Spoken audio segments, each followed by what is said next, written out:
One photo, one mistake, one man who never forgives, until her. Ava Carter's finger hovered over send for half a second too long. The message meant for her best friend, a careless snapshot, vulnerable and real, landed instead in Vincent Moretti's inbox, her boss. The man whose empire operated in shadows most people would never see. The man who controlled everything and everyone around him with calculated precision. Everyone except her, apparently. Because when Vincent looked at that photo, something cracked in the armor he'd worn for 20 years. And neither of them would ever be the same. Stay with me until the end. Hit like and drop a comment with your city. I want to see how far this story travels. The rain hammered against the floor-to-ceiling windows of the Moretti building's 42nd floor, each drop a small explosion against the glass. Ava Carter sat at her desk outside Vincent Moretti's office, fingers flying across her keyboard with the kind of practiced efficiency that came from 3 years of managing a man who didn't tolerate mistakes. Her phone buzzed. A text from Jenny. "Did you take that photo I asked for? The dress looks amazing on you." Ava glanced at the closed door to Vincent's office. He'd been in meetings all afternoon, conference calls with Tokyo, then London, then someone in Sao Paulo whose name she wasn't supposed to remember. She had maybe 5 minutes. She pulled up the photo from last night. Jenny had dragged her to some gallery opening in Soho, insisted she try on this ridiculous red dress that cost more than Ava's monthly rent. The photo showed her mid-laugh, wine glass tilted, hair falling loose around her shoulders instead of twisted into her usual severe bun. She looked alive, happy. Nothing like the controlled, invisible assistant she became the moment she stepped into this building each morning. Her thumb moved across the screen. Contact, Jenny Morrison. Attach image, send. Except her phone lagged. The screen froze for half a second, and when it unfroze, the message sat in a different thread. Sent to Vincent Moretti. No. The word escaped as barely a whisper. No, no, no. Her hands shook as she stared at the screen. The message had gone through, delivered. And worse, beneath it, those 3 terrible dots appeared. Vincent is typing. Ava's stomach dropped through the floor. She looked at his office door like it might explode. Her mind raced through possibilities, each worse than the last.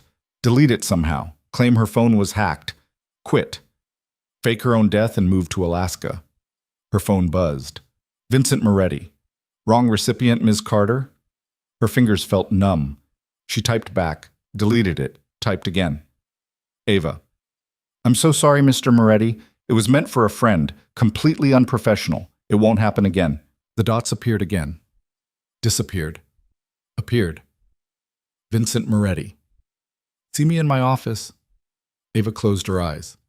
3 years. 3 years of perfect work, of anticipating his needs before he voiced them, of maintaining absolute professionalism even when he worked 16-hour days and expected her to match him. 3 years, and she was about to be fired over a single photo. She stood, smoothed her skirt, checked that her hair was still pinned back severely. Her reflection in the darkened computer screen showed a woman who looked nothing like the one in that photo. Good. That was the point. The walk to his office door felt like miles. She knocked twice, heard his voice, "Come in," and entered. Vincent Moretti sat behind his desk, backlit by the rain-streaked windows and the gray New York skyline beyond. At 39, he carried himself with the kind of authority that made rooms go quiet. Dark hair shot through with just enough silver to suggest he'd earned his position through more than just inheritance. Sharp suit, sharper eyes. He looked at her the way he looked at everything, assessing value, calculating risk, determining worth. Sit. Not a request. Ava sat in one of the leather chairs across from his desk, spine straight, hands folded in her lap. Professional. Controlled. Everything that photo wasn't. Vincent's phone lay face up on his desk. She could see the image there, small but unmistakable. Her, laughing, free. 3 years, Vincent said, his voice carrying that particular tone that made board members nervous. 3 years, Ms. Carter, and I've never known you to make a careless mistake. Sir, He held up one hand. She stopped. I've watched you manage schedules that would break most people. Coordinate deals across 8 time zones without missing a single detail.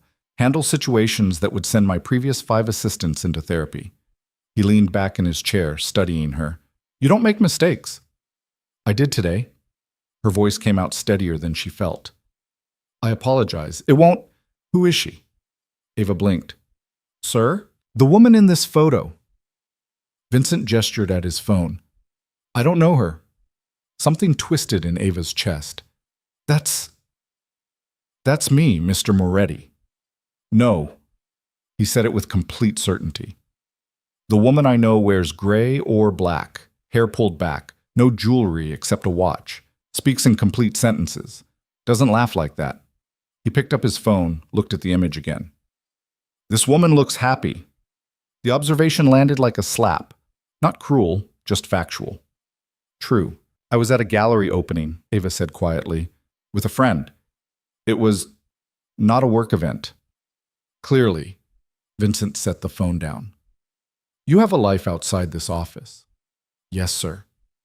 I wouldn't have guessed. The words hung between them. Ava didn't know how to respond. Was this still about the photo? Was she fired? The silence stretched until she had to fill it. Mr. Moretti, I understand if you feel I've been unprofessional. If you'd like my resignation, why would I want that? I sent you an inappropriate photo. You sent me a photo meant for someone else. There's a difference. He stood, walked to the windows, hands in his pockets. His reflection in the glass showed a man whose face revealed nothing. Do you know what I thought when I saw it? No, sir. I thought, who the hell is this woman, and what happened to my assistant? He turned to face her. And then I thought, this is what she looks like when she's not here. Ava's heart hammered. This conversation had veered somewhere she didn't understand. Vincent Moretti didn't do personal, didn't ask about lives outside the office, didn't care about anything except results and loyalty and the smooth operation of his empire. I don't understand what you want me to say, she admitted. I don't want you to say anything. He moved back to his desk but didn't sit. I want you to go back to work. Forget this happened, and for the love of God, double-check your messages before you send them. Relief flooded through her. Yes, sir. Thank you. She stood, turned to leave. Miss Carter? She stopped, looked back. Vincent's expression hadn't changed, but something in his eyes had, something she couldn't name. You should laugh like that more often. Ava didn't trust herself to respond. She nodded once and left, closing the door behind her with careful precision. Back at her desk, she sat down and stared at her hands. They were still shaking. What the hell just happened? Inside his office, Vincent stood at the window and looked at nothing. The photo was still on his phone. He should delete it. Would delete it. In a minute. The woman in that image, red dress, loose hair, that unguarded smile, she wasn't Ms. Carter. She was someone else entirely. Someone real. Someone who existed when she wasn't being his perfect, invisible assistant. He'd built his empire on control. Every move calculated, every risk assessed, every person in his orbit carefully managed to serve a purpose. And Ava Carter had served hers flawlessly for 3 years. She anticipated his needs, never questioned his decisions, worked the same brutal hours he did without complaint.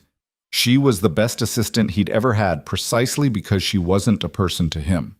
She was a function, a well-oiled component of his machine. That photo changed something. Vincent turned the phone over, screen down.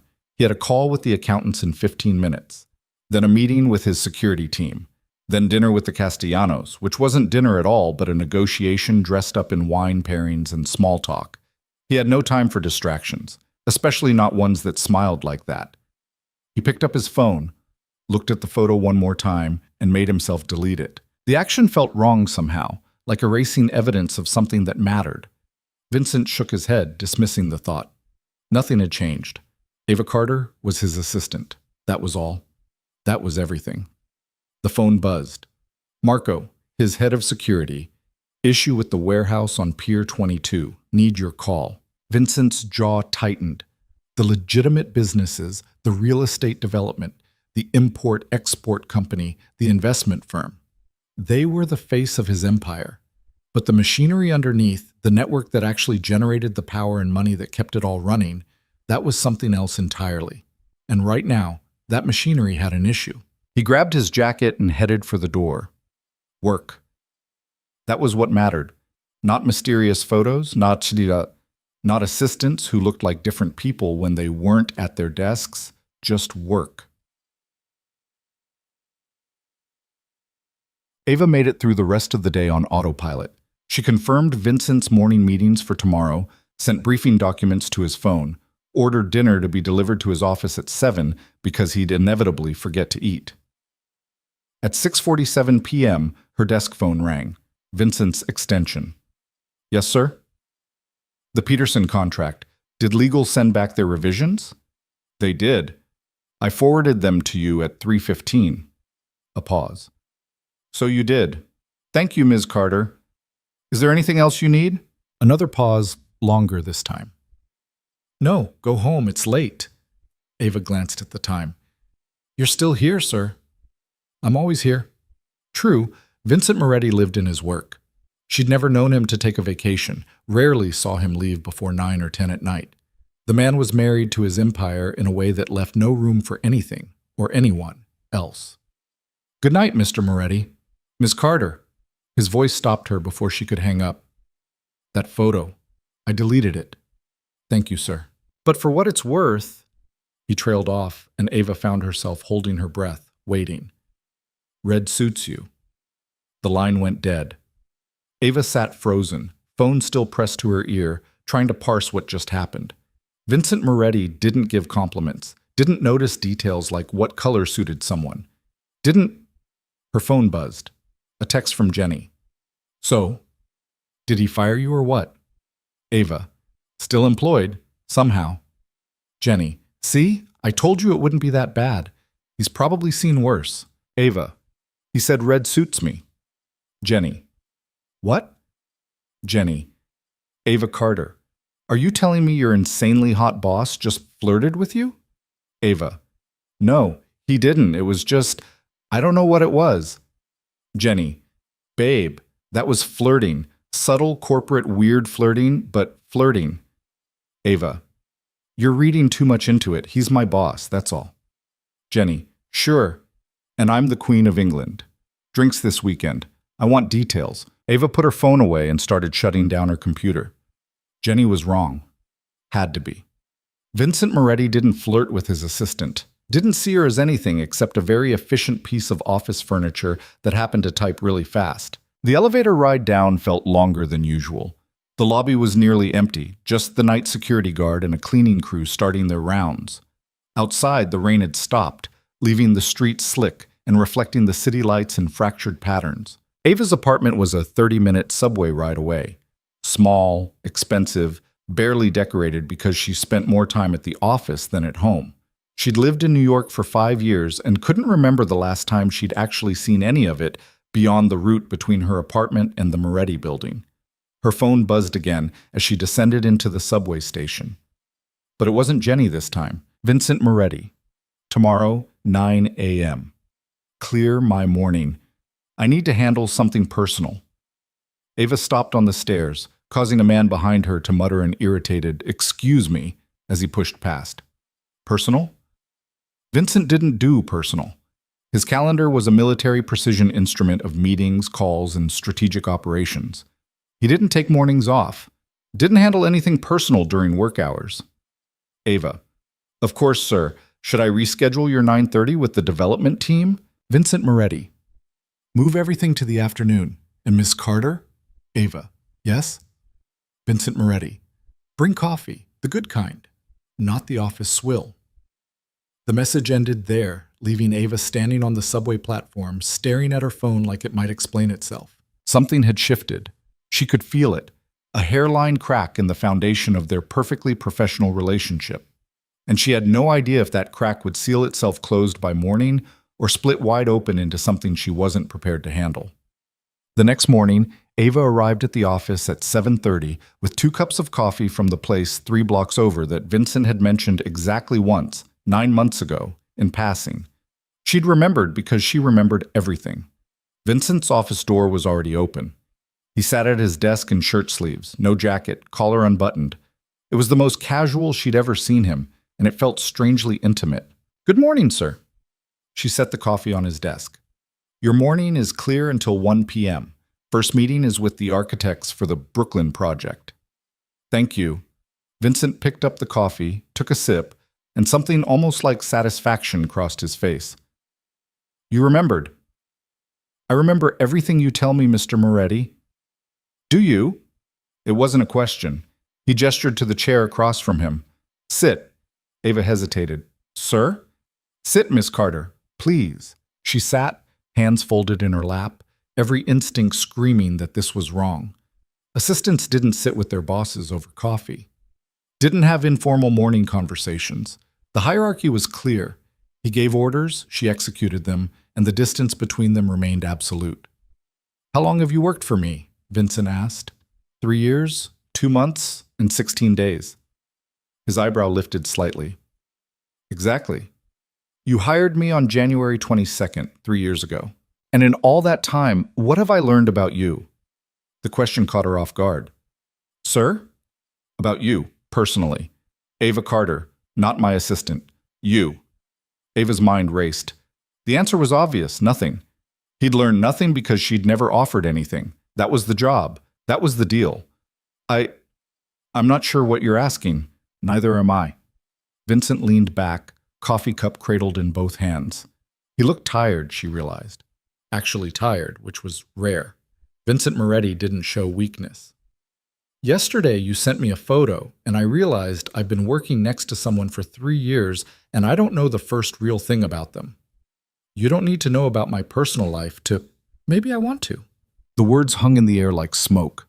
Ava felt her pulse pick up, felt that careful professional distance she'd maintained for 3 years starting to crumble. Why? The question came out before she could stop it. Vincent set down his coffee. Because that woman in the photo, the one laughing in a red dress, she looked like someone I'd want to know, and I'm trying to figure out if she actually exists or if it was just good lighting. She exists. Ava heard herself say it. Just not here. Why not? Because here I'm your assistant. That requires being invisible, forgettable, a machine that processes tasks and schedules. Vincent's voice had gone sharp. That's what you think I want? That's what every boss wants. I'm not every boss. No, he really wasn't. Ava had worked for demanding bosses before, but Vincent Moretti was something else entirely. He didn't just run a company. He commanded an empire. And everyone around him, herself included, had learned to orbit at a safe distance, useful, but never too close. Mr. Moretti? Vincent. He said it quietly. In this office. Right now, just Vincent. Ava felt like the floor had disappeared beneath her. I don't think that's a good idea. Probably not. He stood, walked to the windows. But I'm tired of good ideas. I've built my entire life on calculated decisions and strategic moves. And yesterday a mistake, one accidental photo, showed me something I've been too blind to see. What's that? That I've surrounded myself with people who are useful but not real, who serve a purpose but don't matter. He turned to face her. And you, Ava Carter, you matter. The use of her first name felt like a gunshot. Ava stood, needing the distance, needing to think. Sir, Vincent, I can't be whatever you're imagining. I'm your assistant. That's the relationship. That's all it can be. Why? Because you're my boss, because there are rules, because I need this job and I can't... She stopped, realizing she was saying too much, revealing too much. I can't be that woman in the photo and work for you. I can't be both. Vincent crossed the space between them in 3 strides. Ava found herself backed against the bookshelf, his presence overwhelming every sense. He didn't touch her, didn't crowd her, but the intensity in his eyes pinned her in place more effectively than any physical barrier. What if I don't want you to choose? His voice had gone low, dangerous. What if I want all of it? You can't have all of it. That's not how this works. Then how does it work, Ava? Her name again. From his mouth, it sounded like something entirely different. Something that made her forget every professional boundary she'd ever maintained. I don't know, she whispered. Vincent's hand came up, almost touching her face, but stopping just short. Neither do I. But I want to find out. The moment stretched between them, tight and fragile. Ava could feel her heart hammering, could see the rapid pulse in Vincent's throat that betrayed his controlled exterior. One move. That's all it would take. One small movement forward and everything would change. The desk phone rang, shattering the moment like glass. Vincent stepped back immediately, his mask of control slamming back into place. He crossed to the desk, picked up the phone. What? Ava couldn't hear the other side of the conversation, but she watched Vincent's face go cold, hard, lethal. When? A pause. How many? Another pause. Lock it down. I'll be there in 20 minutes. He hung up, grabbed his jacket from the chair. The man who'd been standing close enough to touch her seconds ago had vanished, replaced by the Vincent Moretti she knew. All business, all control, all power. I have to go. He was already moving toward the door. Cancel everything for today. Tell anyone who asks that I'm dealing with a family emergency. What happened? Vincent stopped at the door, looked back at her. For a moment, she saw something flicker across his face. A decision being made, a calculation running. There was a fire at one of our warehouses. 2 people are dead. He straightened his cuffs, and when he looked at her again, his eyes were empty. Businessman, nothing more. This conversation didn't happen, Ms. Carter. We're clear? The formality stung more than it should have. Crystal clear, sir. He left without another word. Ava stood in his office for a full minute after he'd gone, trying to steady her breathing, trying to make sense of what just happened. One moment, he'd been Vincent, just Vincent, looking at her like she mattered in a way that had nothing to do with her typing speed or organizational skills. The next, he was Mr. Moretti again, cold and distant and dangerous. A fire at a warehouse. 2 people dead. The way he'd said it, not shocked, not surprised, like he'd been expecting something, like violence was just another item on his schedule to be handled. Ava walked back to her desk on unsteady legs and opened Vincent's calendar. She started making calls, rescheduling meetings, offering apologies and vague explanations. Everyone understood. Vincent Moretti's time was precious. If he canceled, there was a reason. But as she worked, her mind kept circling back to that moment in his office. The way he'd looked at her, the way he'd said her name, the way she'd almost leaned forward instead of pulling back. Her phone buzzed. A text from a number she didn't recognize. Unknown. You should ask your boss about his real business sometime. Might change how you feel about him. Ava stared at the message, deleted it, blocked the number. But the words stayed with her, insistent and uncomfortable, like a splinter under skin. Vincent stood in the charred remains of the warehouse and felt nothing. 2 bodies under tarps, structural damage in the millions. A message from his enemies written in smoke and ash. Marco, his head of security, approached with a tablet. Security footage was wiped. Clean job, professional. The Volkovs? That'd be my guess. This is their style. Big, loud, expensive. Vincent walked the perimeter, his mind calculating. The warehouse held legitimate inventory, nothing that would draw attention. But underneath, in the sublevels that didn't appear on any city records, that's where the real operation ran. The Volkovs knew that. This wasn't just about sending a message. It was about testing his defenses. The men who died, Vincent asked. Both ours. Night security. They never had a chance. Families? One has a wife and 2 kids. The other was single, but he had a mother in Jersey. Vincent nodded. Take care of them. Full benefits, college funds if there are kids, and a year's salary. Don't let them struggle. Marco made notes. You want me to send a response? Not yet. Vincent stared at the destruction. They're probing, seeing how we react. If we hit back now, we escalate into a full war. Maybe that's what they want. Maybe. Vincent's jaw tightened. But I fight on my terms, not theirs. Increase security on all sites, double the rotations, and I want eyes on every Volkov operation in the city. When we move, I want it to be surgical. Boss, if they're willing to burn a warehouse with our people inside, they're not playing around. This is serious. I know exactly how serious it is. Vincent's voice went cold, which is why we're going to be smarter than they are. He left Marco to coordinate the cleanup and response. The drive back to the office took 40 minutes through midday traffic. Vincent spent most of it thinking about strategic responses, asset protection, and which of his people he could trust when things inevitably got worse. And then, without meaning to, he thought about Ava. The way she'd looked at him this morning, wary, confused, but not afraid. She should be afraid. She should run as far from him as possible, because his world wasn't red dresses and gallery openings and laughter that sounded like freedom. His world was warehouses that burned in the night, and men who died because they worked for him, and decisions that left blood on his hands even when he'd never pulled the trigger. Vincent's phone rang, a number he recognized. "What do you want, Dmitri?" "Vincent Moretti." The Russian accent was thick, theatrical. "I hear you had some trouble this morning." "If you're calling to gloat, you're wasting both our time." "Not gloating, warning." Dmitri's voice lost its humor. "Your territory is shrinking, Vincent. Your protection is weak. Maybe it's time to consider restructuring. And let you walk in and take what's mine, not a chance. Then we have a problem." "We've had a problem for years, Dmitri. This changes nothing." "Wrong. This changes everything. You're vulnerable now. Your people see it, my people see it, the whole city sees it." A pause. "How long before they stop being loyal to a king who can't protect his own kingdom?" Vincent ended the call without responding. Dmitri was baiting him, trying to provoke a reaction, but beneath the provocation was truth. This attack made him look weak. And in his world, looking weak was the same as being weak.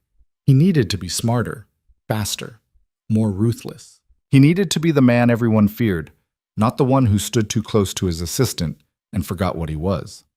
Ava was reorganizing Vincent's afternoon schedule when her desk phone rang. Internal extension, but not one she recognized.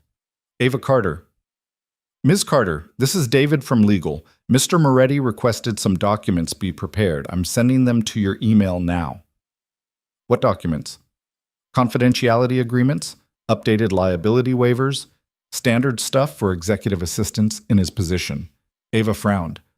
"I signed all of that when I was hired. These are new versions, more comprehensive." Mr. Moretti was very specific about wanting them executed today. The email arrived as they spoke. Ava opened it, scanned the documents. They were standard enough, agreements not to disclose company information, liability protections, the usual corporate language. Except for one clause, buried in the middle of page 4. Employee acknowledges that the nature of their position may require exposure to confidential information regarding business operations that exist outside traditional corporate structures. Ava read it 3 times. "Ms. Carter, are you still there?" "Yes, I'll review these and get them back to you." She hung up and read the clause again. Business operations outside traditional corporate structures. What did that mean? The memory of that text message came back. "Ask your boss about his real business sometime." Ava closed the document without signing it. She'd worked for Vincent for 3 years and never questioned what he actually did. Sure, she knew about the real estate deals and the import company and the investment portfolio, but she'd also noticed things that didn't quite add up. Meetings with people who didn't have titles, calls that happened late at night with instructions she wasn't supposed to remember, security protocols that felt excessive for a legitimate business. She'd ignored it all because it wasn't her business. Because asking questions was a good way to lose a job that paid twice what any other assistant position offered. But now Vincent wanted her to sign something that acknowledged, in legal language that could mean anything, that she knew his business wasn't entirely what it appeared to be. The elevator dinged. Vincent stepped out, still in the same suit from this morning, but looking like he'd aged a decade. His eyes found hers immediately. "My office. Now." Ava grabbed her tablet and followed. Inside, Vincent poured himself 2 fingers of scotch from the decanter on his shelf. It wasn't even 2 in the afternoon. "Legal sent over some documents," Ava said carefully. "Confidentiality agreements. Sign them." "I'd like to understand what I'm signing first." Vincent turned, glass in hand. "You're signing an agreement that says you won't discuss anything you see or hear in this office. Same as before, just more specific." "Specific about what?" "About the reality of how business works at certain levels." He took a drink. "I need to know you're someone I can trust, Ava, completely. You can trust me. You always have." "Can I?" "Because this morning I showed you something real, and now I'm wondering if that was a mistake." The words stung. Ava set her tablet down. "This morning you were the one who pushed. I was perfectly happy maintaining professional boundaries. And now? Now I'm confused. Because you're asking me to sign documents that suggest your business isn't what it appears to be, and I don't know if I want to know what that means. Vincent studied her for a long moment. Then he set down his glass and pulled out his phone. He tapped a few times, then held it up so she could see the screen. It was a photo, aerial view of the burned warehouse from this morning. The destruction was massive. 2 men died there today, Vincent said quietly. They worked for me. They were good people doing their jobs, and they died because someone wanted to send me a message. Ava felt cold. What kind of message? That I'm not untouchable. That my empire has cracks. That people who work for me aren't safe. He put the phone away. I've built something powerful, Ava. Something that reaches into places most people don't even know exist. And that power comes with enemies. Real enemies who don't fight with lawyers and boardrooms. What are you saying? I'm saying that if you stay, if you sign those documents and continue working for me, you need to understand what you're part of. Not all of it, but enough to know the risk. Ava's hands were shaking again. And if I don't sign, then I'll accept your resignation with a generous severance package and an excellent reference. No hard feelings. You walk away clean. It was an out. A clear, clean exit from whatever this was becoming. Ava could leave, find another job, go back to her safe, controlled life where bosses didn't look at her like Vincent had this morning and warehouses didn't burn with people inside. But she heard herself say, I'm not going anywhere. Something shifted in Vincent's expression. You don't know what you're choosing. Neither did you when you hired me. Ava picked up her tablet. I'll sign the documents, but I need one thing from you. What? Honesty.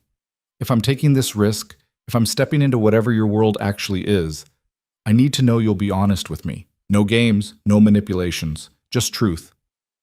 Vincent crossed the space between them, and this time he did touch her, fingers under her chin, tilting her face up to meet his eyes. The truth is that I'm a dangerous man to know, Ava Carter. The truth is that this morning wasn't a mistake or a moment of weakness. The truth is that I looked at a photo of you smiling, and I wanted to be the reason you smiled like that. His thumb brushed across her jaw, barely there. And the truth is that if you stay, if you really choose this, I won't be able to keep my distance anymore. Ava's breath caught. Every professional instinct screamed at her to step back, to run, to choose safety over whatever this was. Instead, she leaned forward just slightly, just enough. Then don't. Vincent's control shattered. His mouth found hers with an intensity that erased every boundary they'd ever maintained.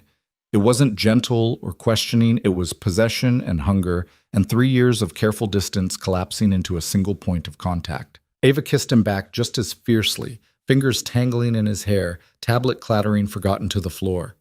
This was insane. Reckless. Everything she'd never allowed herself to be. It felt like finally breathing after holding her breath for years. When they broke apart, both breathing hard, Vincent rested his forehead against hers. There's no going back from this, he said. I know. I'm going to ruin you. Maybe I'll ruin you first. Vincent laughed, actually laughed, and it was the most human sound she'd ever heard from him. Maybe you will. He kissed her again, slower this time, and Ava felt the last of her resistance crumble. She'd crossed a line she couldn't uncross, chosen something that would change everything, and for the first time in 3 years, she didn't feel like an assistant playing a role. She felt like herself. Whatever came next, danger, complications, the reality of Vincent's world that she still didn't fully understand, she'd chosen it. Not by accident, not by mistake, by choice. And that made all the difference. The kiss changed everything and nothing at all.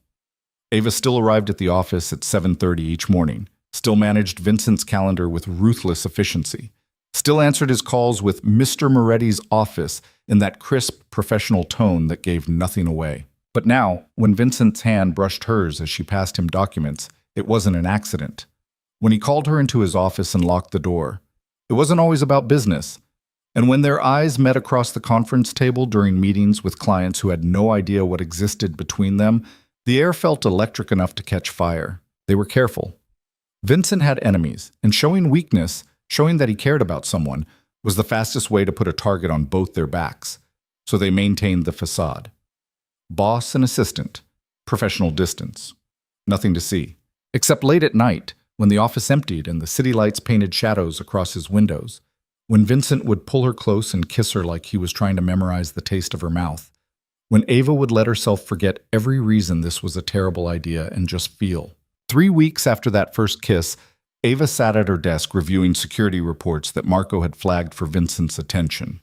She'd signed those confidentiality agreements, and with them came access to information she'd previously been shielded from. Now she knew about the warehouse network that moved goods the customs agents never inspected. She knew about the offshore accounts that held money with complicated histories. She knew that Vincent's empire had roots that went deep into shadows most people never saw. And she knew that the Volkovs weren't finished sending messages. "Miss Carter," Vincent's voice came through the intercom. "My office, please." Ava gathered the reports and walked in.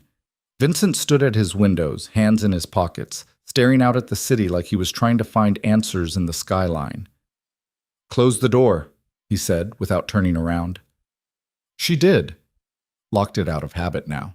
"The Volkovs hit another location last night," Vincent said. "A distribution center in Queens. No casualties this time, but the message is clear. They're escalating." Ava set the reports on his desk. "What are you going to do?" "What I should have done 3 weeks ago. Hit back. Hard enough that they understand I'm not going to roll over."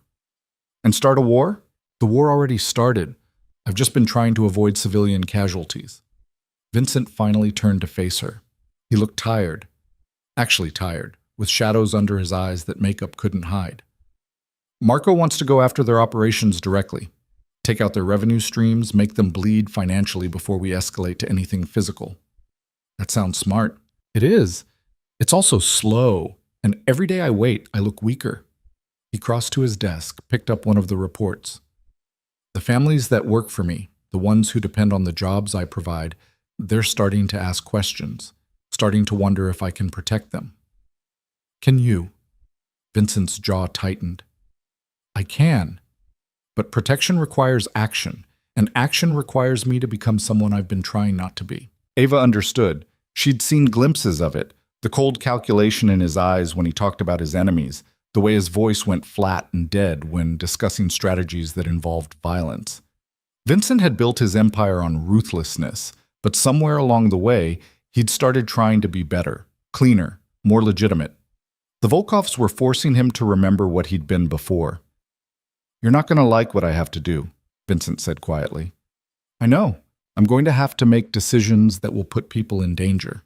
Good people. My people." "I know that too." Vincent studied her. "And you're still here. Where else would I be?"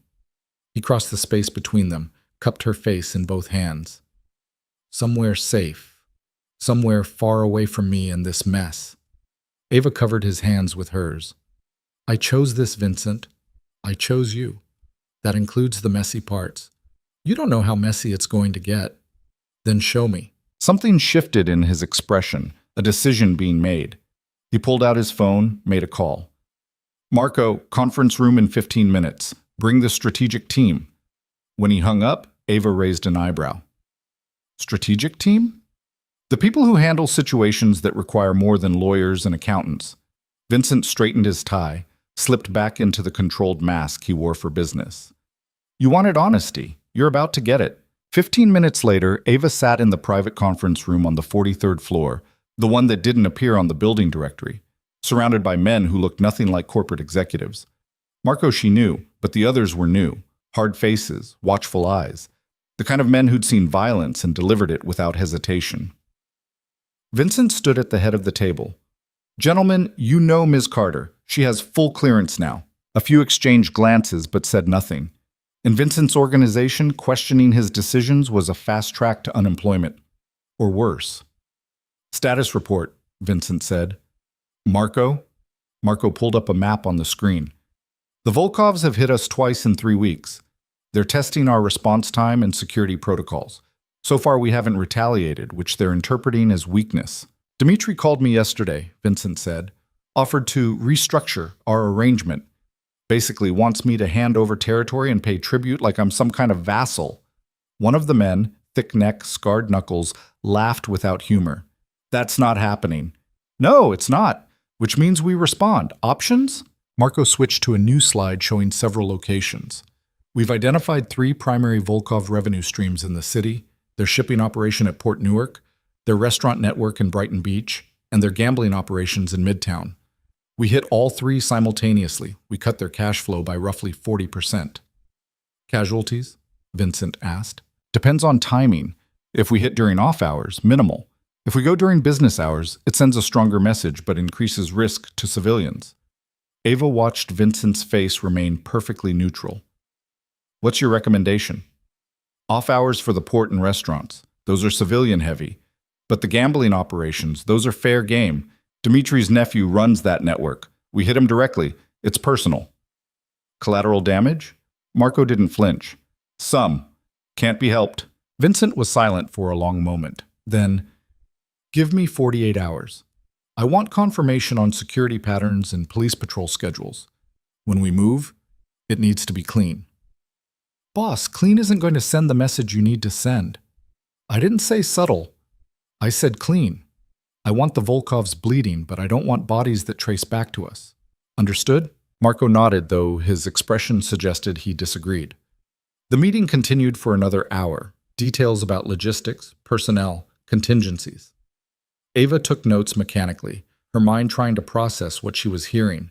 These weren't hypothetical scenarios. This was real. Vincent was planning coordinated attacks on rival operations, and people were going to get hurt, maybe killed. And she was sitting in the room taking notes like this was just another business meeting. When everyone filed out, Vincent stopped her with a hand on her arm. Stay. They sat alone in the conference room. Vincent loosened his tie, ran a hand through his hair. For a moment, he looked every one of his 39 years and then some. Say it, he said. Say what? Whatever you're thinking. I can see it on your face. Ava set down her tablet. I'm thinking that this is real, not theoretical. You're going to hurt people, and you're doing it with the same efficiency you use to close real estate deals. Does that scare you? Yes. Vincent nodded slowly. Good. It should. This is who I am, Ava. This is what my world looks like when you strip away the corporate polish. I know. Do you? Because knowing theoretically and seeing it happen are two different things. Ava stood, walked to the windows. The city sprawled below them, millions of people living lives that had nothing to do with territory disputes and strategic retaliation. My father used to say that every choice has a cost. The question is whether you're willing to pay it. Vincent joined her at the windows. What's the cost of this choice? For you? I don't know yet. She looked at him. But I'm still choosing it. Even knowing what I'm about to do? Even knowing. Ava turned to face him fully. But I have one condition. What's that? When this is over, when you've sent your message and the Volkovs back off, I want you to try. Try to build something that doesn't require violence to maintain. Try to be the man who kissed me in his office, not the one who plans attacks in conference rooms. Vincent's expression was unreadable. And if I can't? If this is all I know how to be? Then at least you'll have tried. He pulled her close, rested his chin on top of her head. You're going to save me or destroy me. I haven't figured out which yet. Maybe both. His phone buzzed. He checked it, sighed. I have a meeting with the accountants in 10 minutes, then dinner with the Castellanos. The Castellanos are allies, right? For now. But in my world, alliances shift. I need to make sure they stay on my side when things get ugly with the Volkovs. He kissed her forehead. Go home, Ava. Get some rest. Tomorrow's going to be a long day. But Ava didn't go home. She went back to her desk and started digging through files she normally wouldn't touch. Personnel records, financial statements, anything that might give her a fuller picture of what Vincent had built and what he was protecting. 3 hours later, she'd found something that made her stomach drop. A subsidiary company she'd never heard of, linked to offshore accounts. And buried in the paperwork, a name she recognized from her own past, Richard Chen, her father's former business partner. The man who disappeared 3 years ago, right around the time her father died. Ava's hand shook as she pulled up more documents. Her father's death had been ruled a heart attack, natural causes. But Richard Chen had vanished the same week, and now his name was showing up in Vincent's corporate structure. Her desk phone rang. Vincent's extension. Yes? Her voice came out rougher than intended. Come back up. I need you to review something before the meeting. Ava rode the elevator in a daze. She walked into Vincent's office and found him at his desk, jacket off, reading glasses on. He looked up, smiled. That smile died when he saw her face. "What's wrong?" "Richard Chen." Ava's voice was steady, but barely. "Why is his name in your files?" Vincent went very still. "Where did you see that name?" "In a subsidiary company linked to your offshore accounts." "Who is he, Vincent?" "Ava, my father knew him. They were business partners. And then my father died and Richard disappeared, and now I find his name in your organization." She stepped closer. "Tell me the truth. Right now." Vincent stood slowly, removed his glasses. "Sit down." "I don't want to sit down. I want answers." "Sit down." Not a request. Ava sat, but her hands were clenched so tight her nails cut into her palms. Vincent poured himself a drink, offered her one. She shook her head. He took a long swallow before speaking. "Your father, James Carter, was a financial genius. He built portfolios that most people couldn't touch. Legitimate on the surface, but with infrastructure that could move money in ways that avoided scrutiny." "I know what my father did." "Do you?" "Because from what I understand, he kept his real work very separate from his family life." Vincent sat on the edge of his desk. "Richard Chen brought him into my organization 5 years ago. Your father helped restructure our financial operations, made us more efficient, harder to track." Ava felt cold. "My father worked for you?" "With me, not for. It was a partnership." Vincent's voice stayed calm, factual. "He was good at what he did. Made us a lot of money, kept us off the radar. And then 3 years ago, someone found out. The Volkovs, to be specific." The room tilted. "What are you saying?" "I'm saying your father's heart attack wasn't natural causes. I'm saying the Volkovs poisoned him because he was a threat to their operations." Vincent's jaw clenched. "And I'm saying Richard Chen disappeared because I got him out before they could kill him too." Ava couldn't breathe. Her father. Her careful, quiet father who died in his study with a book in his lap and the news on television. Murdered. "You knew." The words came out broken. "All this time you knew, and you never said anything." "How could I? You didn't know about any of this. You were just my assistant." "Just your—" Ava stood, fury overriding shock. "You hired me knowing my father was murdered by your enemies. You let me work for you for 3 years without telling me. And now that we're—" She couldn't finish the sentence. Vincent stood too, hands raised like he was approaching a wounded animal. "Ava, I wanted to protect you. If you'd known, you would have become a target. The Volkovs would have used you to get to me. So you lied." "I omitted. It's different." "No, it's not." Ava's voice cracked. "You said you'd be honest with me. You promised truth, and the whole time you've been hiding the fact that you got my father killed." "I didn't get him killed. The Volkovs did. And I've spent 3 years trying to protect you from the same fate." "By lying to me? By letting me walk around ignorant while you planned revenge against the people who murdered my father?" Ava grabbed her purse, headed for the door. "I can't do this. I can't be here." Vincent moved faster, blocked her path. "Ava, wait, please. Move. No, not until you listen. I'm done listening to you." "Your father asked me to look out for you." Vincent's voice went rough. "Before he died, he made me promise. Said if anything happened to him, I needed to make sure you were safe, taken care of. So I did. I hired you, paid you well, kept you close where I could protect you." Ava stared at him. "That's why you hired me.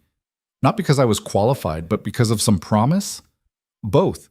You were overqualified for the position and you needed the job. It was convenient."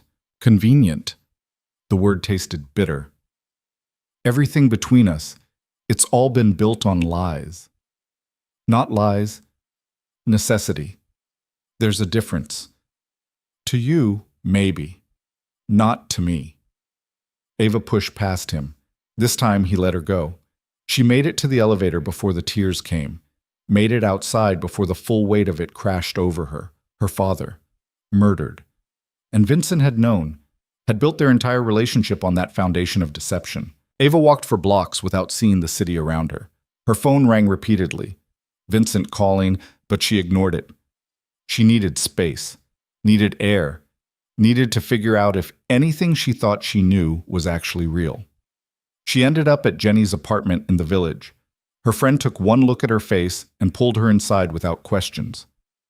"Wine or something stronger?" Jenny asked. "Stronger." Jenny poured whiskey into 2 glasses, sat down on the couch next to her. "What happened?" And Ava told her. Not everything. There were still secrets she couldn't share, but enough. Her father's death, Vincent's knowledge, the lies. Jenny listened without interrupting. When Ava finished, she took a long drink. "Okay," Jenny said. "So your insanely hot boss is also apparently some kind of criminal who knew your dad and has been lying to you. That's a lot." "You think?" "What are you going to do?" "I don't know." Ava stared into her glass. "Part of me wants to walk away. Quit. Disappear. But another part what? Another part wants answers, wants to know everything, wants to understand what my father was involved in and why." Jenny squeezed her hand. "You're allowed to be angry and curious at the same time." "Am I? Because right now I just feel stupid, like I've been played this whole time." "Have you?" Jenny asked gently. "Or did Vincent do exactly what he said, tried to protect you the only way he knew how?" "By lying?" "By keeping you safe." Jenny set down her glass. "Look, I'm not defending him. What he did was messed up. But if your dad really did ask him to look out for you, and if he really has been protecting you from people who murder anyone who gets in their way, maybe his intentions weren't entirely selfish." Ava wanted to argue, wanted to insist that Vincent was just manipulating her, using her. But she remembered the way he'd looked at her that morning in his office, the way he'd kissed her like she mattered, the way he'd promised truth even knowing it might cost him everything. Her phone rang again. Vincent. This time she answered. "Ava." His voice was tight. "Where are you?" "Jenny's?" "Are you safe?" "Yes." A long exhale. "Okay. Good. That's good." Silence stretched between them. Ava could hear traffic in the background on his end. He wasn't in the office. "Where are you?" she asked. "Outside Jenny's building. I've been driving around looking for you." Ava walked to the window. Sure enough, Vincent's car was parked across the street, engine running. She could see him in the driver's seat, phone to his ear. "You're stalking me now?" "Making sure you're safe. There's a difference." "Is there?" More silence. Then, "Can we talk? Face to face?" "I'm not ready." "I understand. But Ava, there are things you need to know. About your father. About why he was involved in my organization. About what he was trying to protect you from. You've had 3 years to tell me. Why now? Because now you know enough to be in danger. The Volkovs, if they find out you're James Carter's daughter and that you're close to me, they'll use you. I need you to understand the full picture so you can protect yourself." Ava closed her eyes. Even angry, even hurt, she knew he was right. Half-truths were more dangerous than full ones. "Tomorrow," she said. "Your office. 9 a.m. And Vincent, if you lie to me again, we're done. All of it." "I won't, I promise." She hung up without saying goodbye. Jenny stood behind her, looking worried. "You're going back?" "I need answers." "You need to be careful. This guy, his world, it's dangerous." "I know." "Do you? Because from where I'm sitting, you're falling for someone who might get you killed." Ava turned to face her friend. "My father was murdered 3 years ago, and I didn't even know it. I've been walking around thinking he just died, thinking it was natural, thinking I'd processed it and moved on. But I haven't, because I didn't know the truth." "And you think Vincent's going to give you that?" "I think he's the only one who can." Jenny sighed. "Okay. But if this goes sideways, if you need to disappear or hide or whatever, you call me. Got it?" "Got it."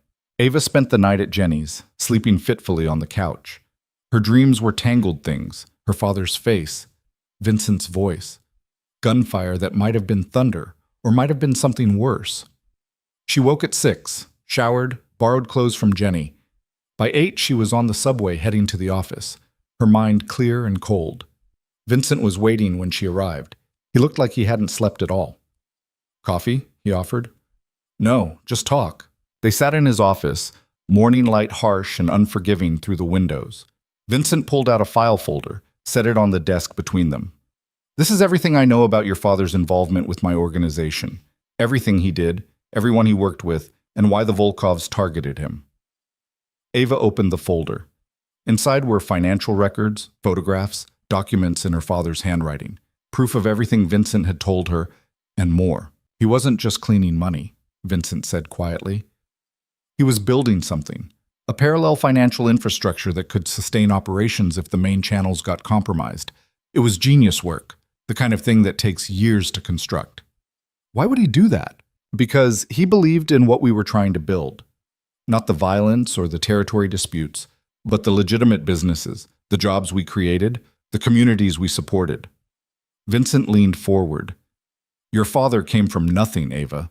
Built himself up through intelligence and hard work. He saw what I was trying to do, transitioning from pure criminal enterprise to something more sustainable, and he wanted to help. And got killed for it.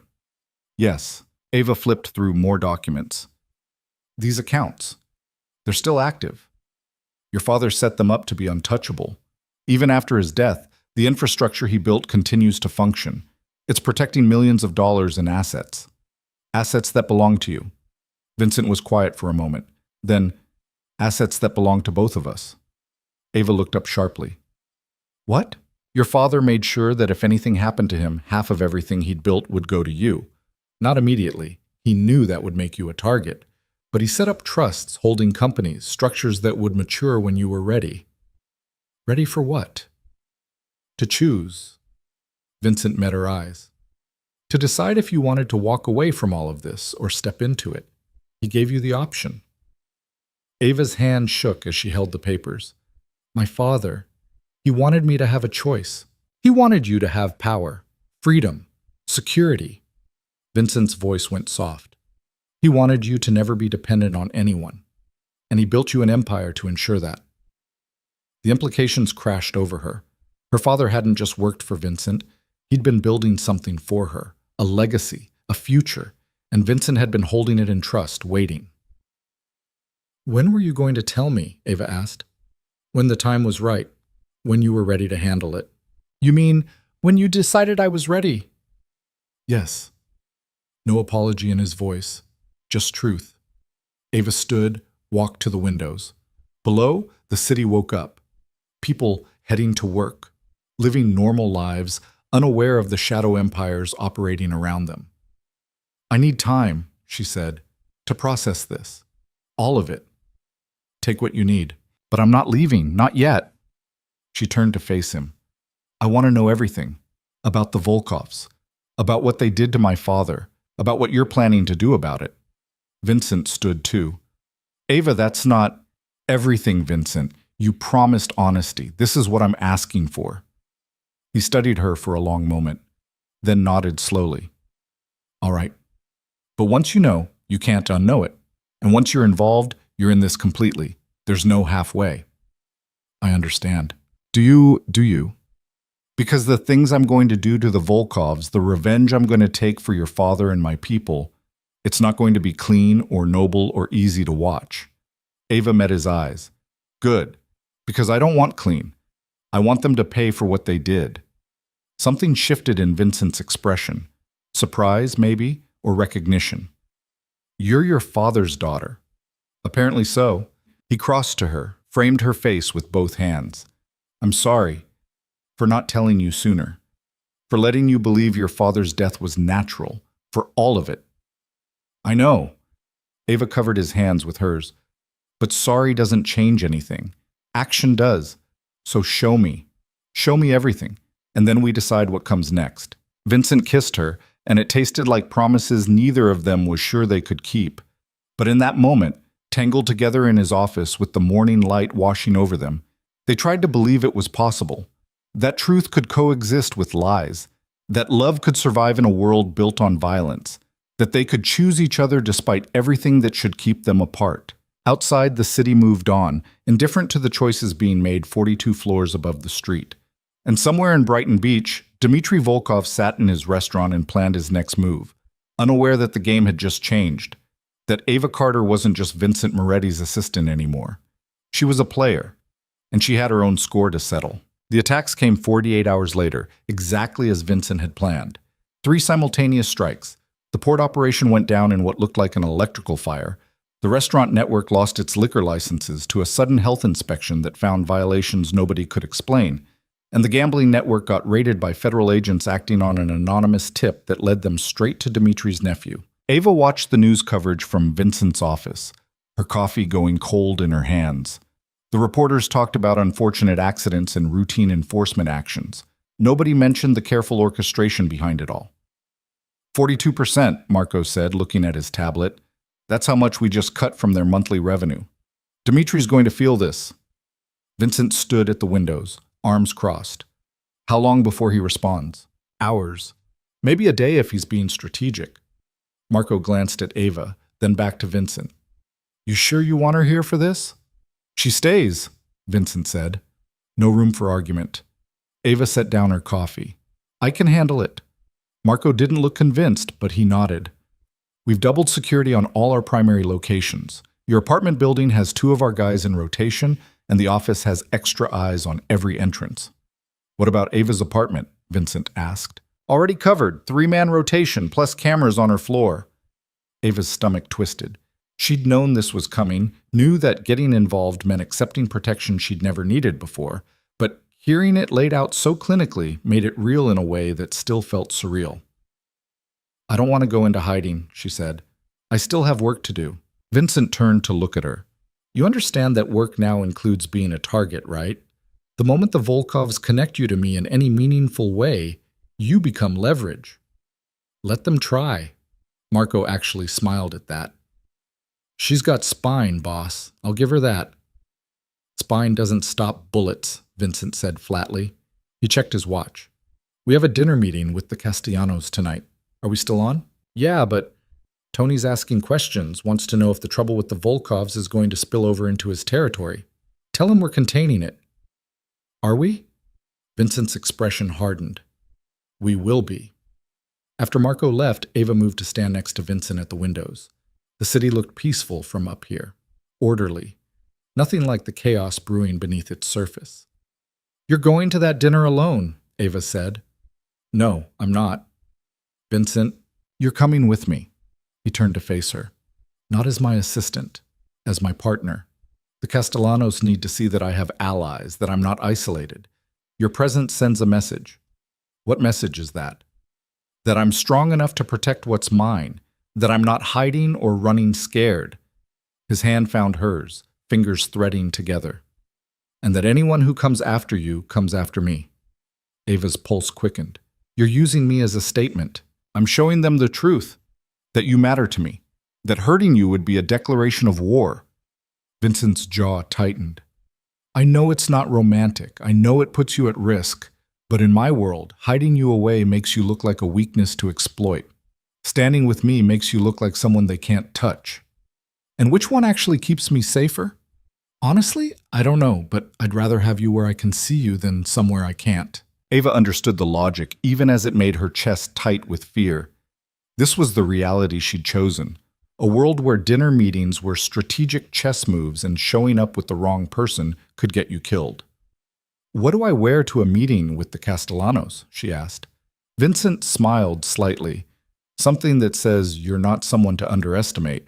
6 hours later, Ava stood in front of her bathroom mirror in a dress that Jenny had called absolutely lethal.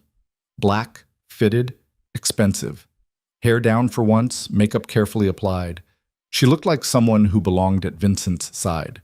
She looked dangerous. The car picked her up at 7. Vincent was already inside, wearing a dark suit that made him look even more formidable than usual. His eyes tracked over her slowly, something heating in his gaze. You're trying to start a war, he said. I thought we were already in one.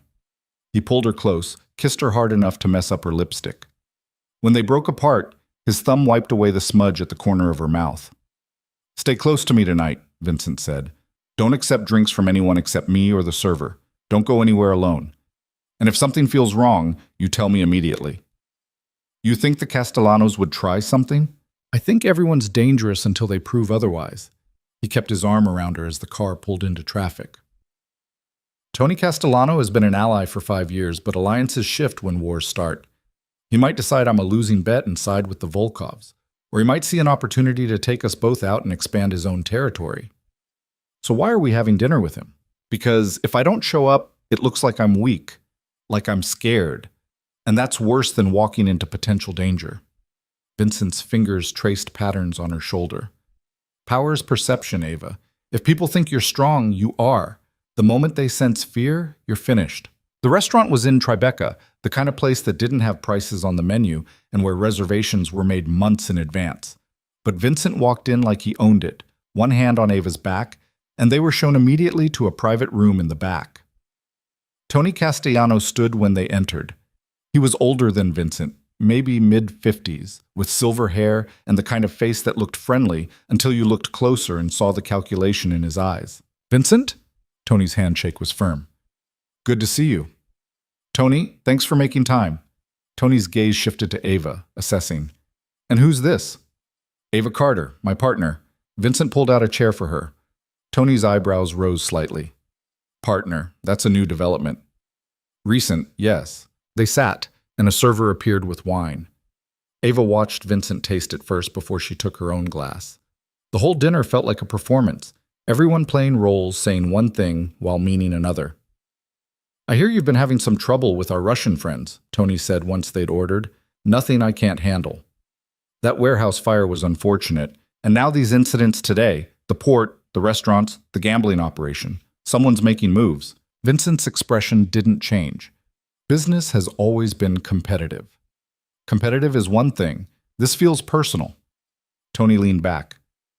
"Dmitri called me this afternoon, said you were trying to push him out of the city." "Dmitri's a liar." "Maybe, but he's also got friends, powerful ones." Tony's eyes flicked to Ava, then back to Vincent. "Friends who might not appreciate you starting a war that affects their interests." "I didn't start this war. The Volkovs killed 2 of my people and burned my property. I'm just responding. By going after their revenue streams, smart, but it's going to escalate." Tony took a sip of wine. "Question is, how far are you willing to let it go?" "As far as necessary." "Even if it means collateral damage, civilian casualties, federal attention?" Vincent's jaw tightened. "I'm not interested in body counts, Tony. I want the Volkovs to understand that they can't touch what's mine without consequences." "And what's yours exactly?" Tony's gaze settled on Ava again. "Because from where I'm sitting, you're showing me something valuable, something they could use to hurt you." The threat was subtle, but unmistakable. Ava felt Vincent's hand find hers under the table, squeezing once. "Ava is under my protection," Vincent said quietly. "Anyone who touches her doesn't live long enough to regret it." Tony smiled. "That's the Vincent Moretti I know. Cold, efficient, willing to do whatever it takes." He raised his glass. "I just wanted to make sure that man was still here, because the rumors suggest you've been trying to go legitimate, pull back from the harder edges of the business. I'm diversifying, building something sustainable. That doesn't make me soft, doesn't it?" Tony set down his glass. "Because Dimitri's betting that it does. He's betting that you won't have the stomach for a real war, that you'll negotiate, compromise, give ground to avoid violence. Then Dimitri's about to learn he's wrong." The food came, interrupting the tension. They ate and talked about safer topics, real estate development, market trends, mutual acquaintances. But the underlying current never disappeared. This wasn't dinner. It was Tony testing Vincent, trying to determine which side to back when things inevitably got worse. Halfway through the meal, Ava excused herself to use the restroom. Vincent's hand tightened on hers before he let her go. 2 minutes, he said quietly. The ladies' room was empty, elegant marble and soft lighting. Ava checked her reflection, trying to calm the anxiety thrumming through her veins. She'd handled high-pressure situations before, but this was different. This was life and death dressed up in wine pairings and small talk. The door opened. A woman walked in, late 30s, stunning, wearing a dress that probably cost more than Ava's rent. She smiled at Ava in the mirror. "You're with Vincent Moretti." It wasn't a question. Ava turned slowly. "Do I know you?" "No, but I know you. Ava Carter." Executive assistant turned something more interesting. The woman pulled out a lipstick, applied it carefully. "I'm Elena. I work with Dmitry Volkov. Ava's heart kicked. I should go. Wait. Elena's voice wasn't threatening, just conversational. I'm not here to hurt you, just to deliver a message. I'm not interested in messages from Dmitry. Not from Dmitry, from someone who's been watching the situation develop. Elena turned to face her. Vincent Moretti is going to get you killed. Maybe not today, maybe not tomorrow, but eventually. That's what happens to people he cares about. You don't know anything about him. I know he's been trying to transition out of the life for 3 years. I know he wants to be legitimate, clean, respectable. And I know the Volkovs aren't going to let that happen. Elena stepped closer. They're going to force him to choose his empire or his morals. And when he chooses the empire, when he does what's necessary to survive, you're going to see who he really is, and it's going to destroy you. Thanks for the concern, but I can take care of myself. Can you? Because right now, you're a weakness, a vulnerability. And in this world, vulnerabilities get exploited. Elena's expression was almost sympathetic. I've seen women like you before, smart, strong, capable. They think they can handle it, think they can love a man like Vincent and survive. They're always wrong. Ava's hands clenched. If this is supposed to scare me into leaving him, it's not working. I'm not trying to scare you. I'm trying to warn you. Elena moved toward the door. Because when this war really starts, when the bodies start piling up and the violence comes home, you're going to wish you'd listened. She left, and Ava stood alone in the bathroom, her reflection looking back at her like a stranger. Was Elena right? Was she walking into a nightmare she wasn't prepared for? Her phone buzzed. Vincent, you okay? Ava steadied herself, checked her makeup one more time. Fine. Be right there. When she returned to the table, Vincent's eyes scanned her face, looking for problems. She gave a slight shake of her head, not here, and sat down. Tony was talking about a property development in Queens. Ava only half listened, her mind still circling Elena's words.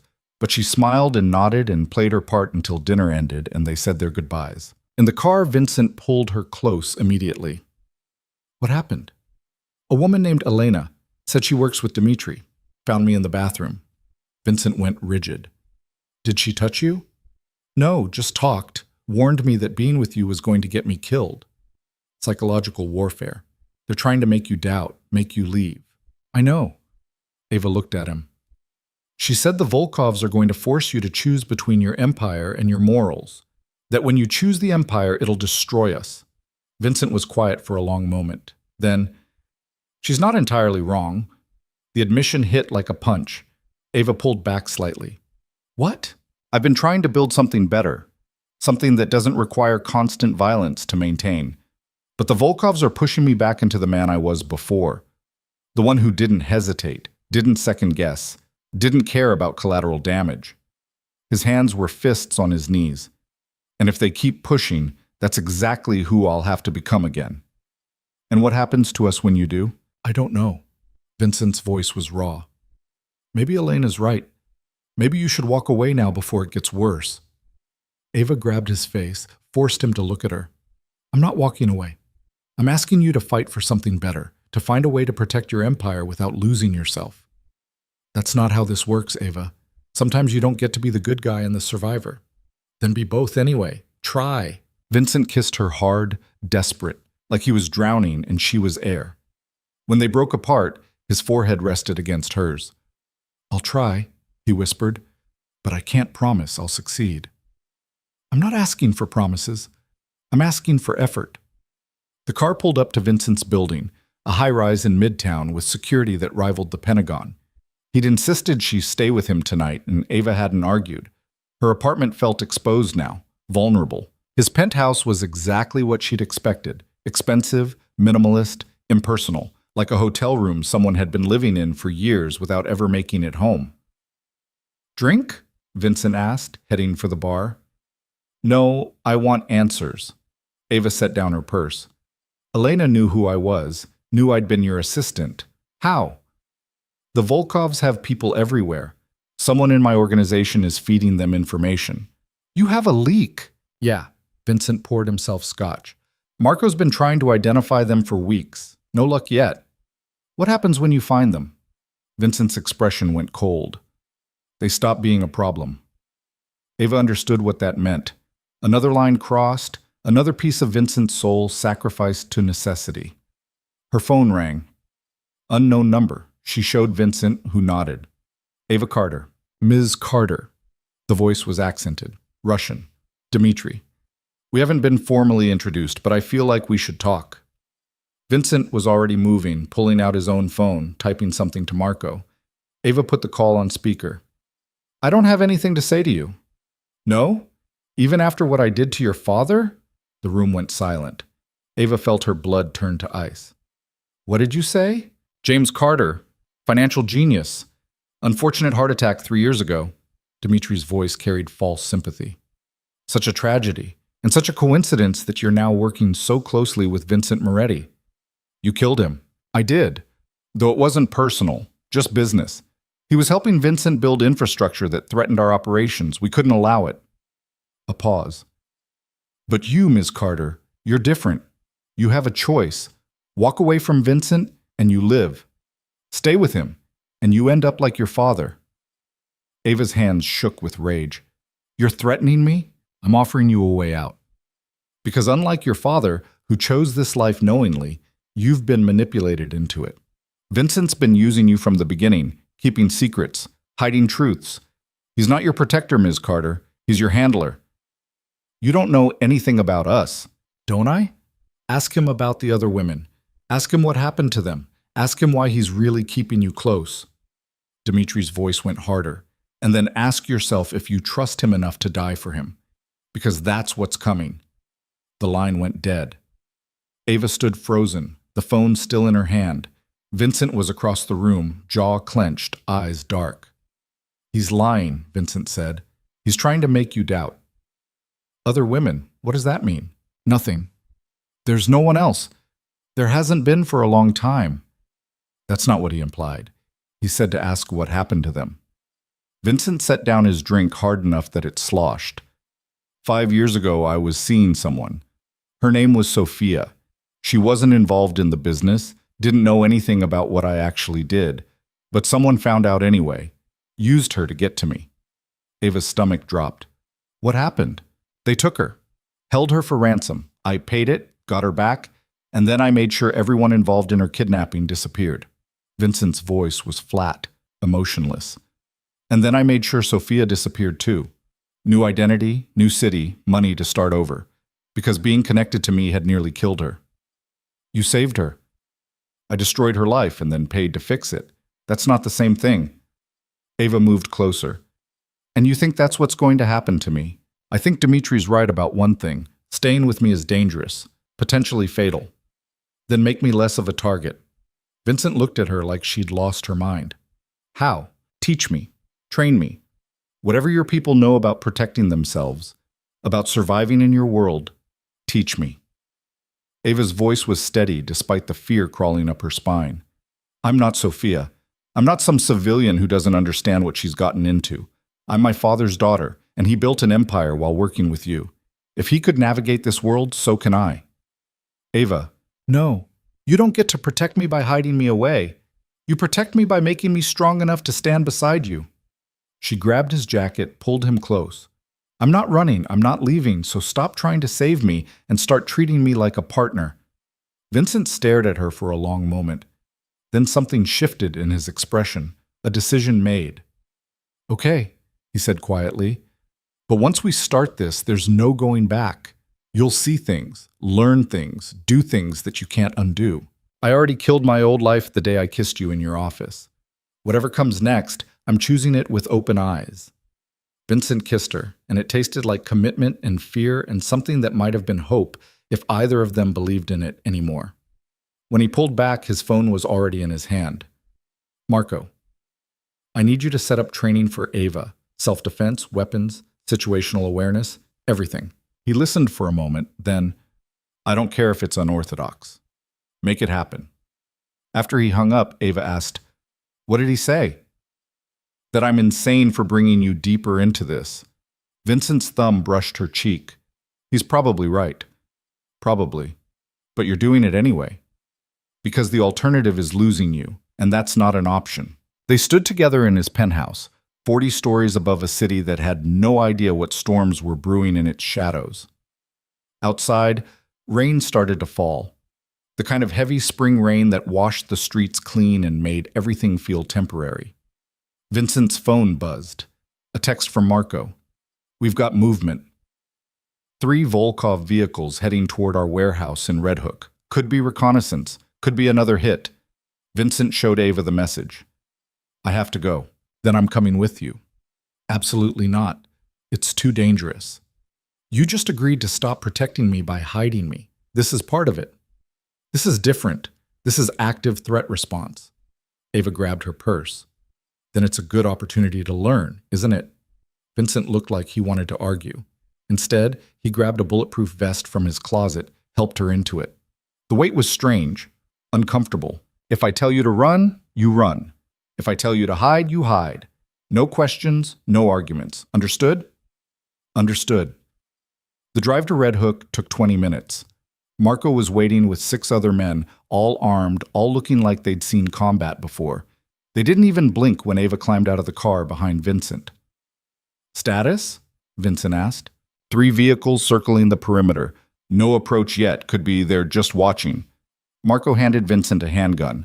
Or they're waiting for reinforcements. Vincent checked the weapon with practiced ease, chambered around.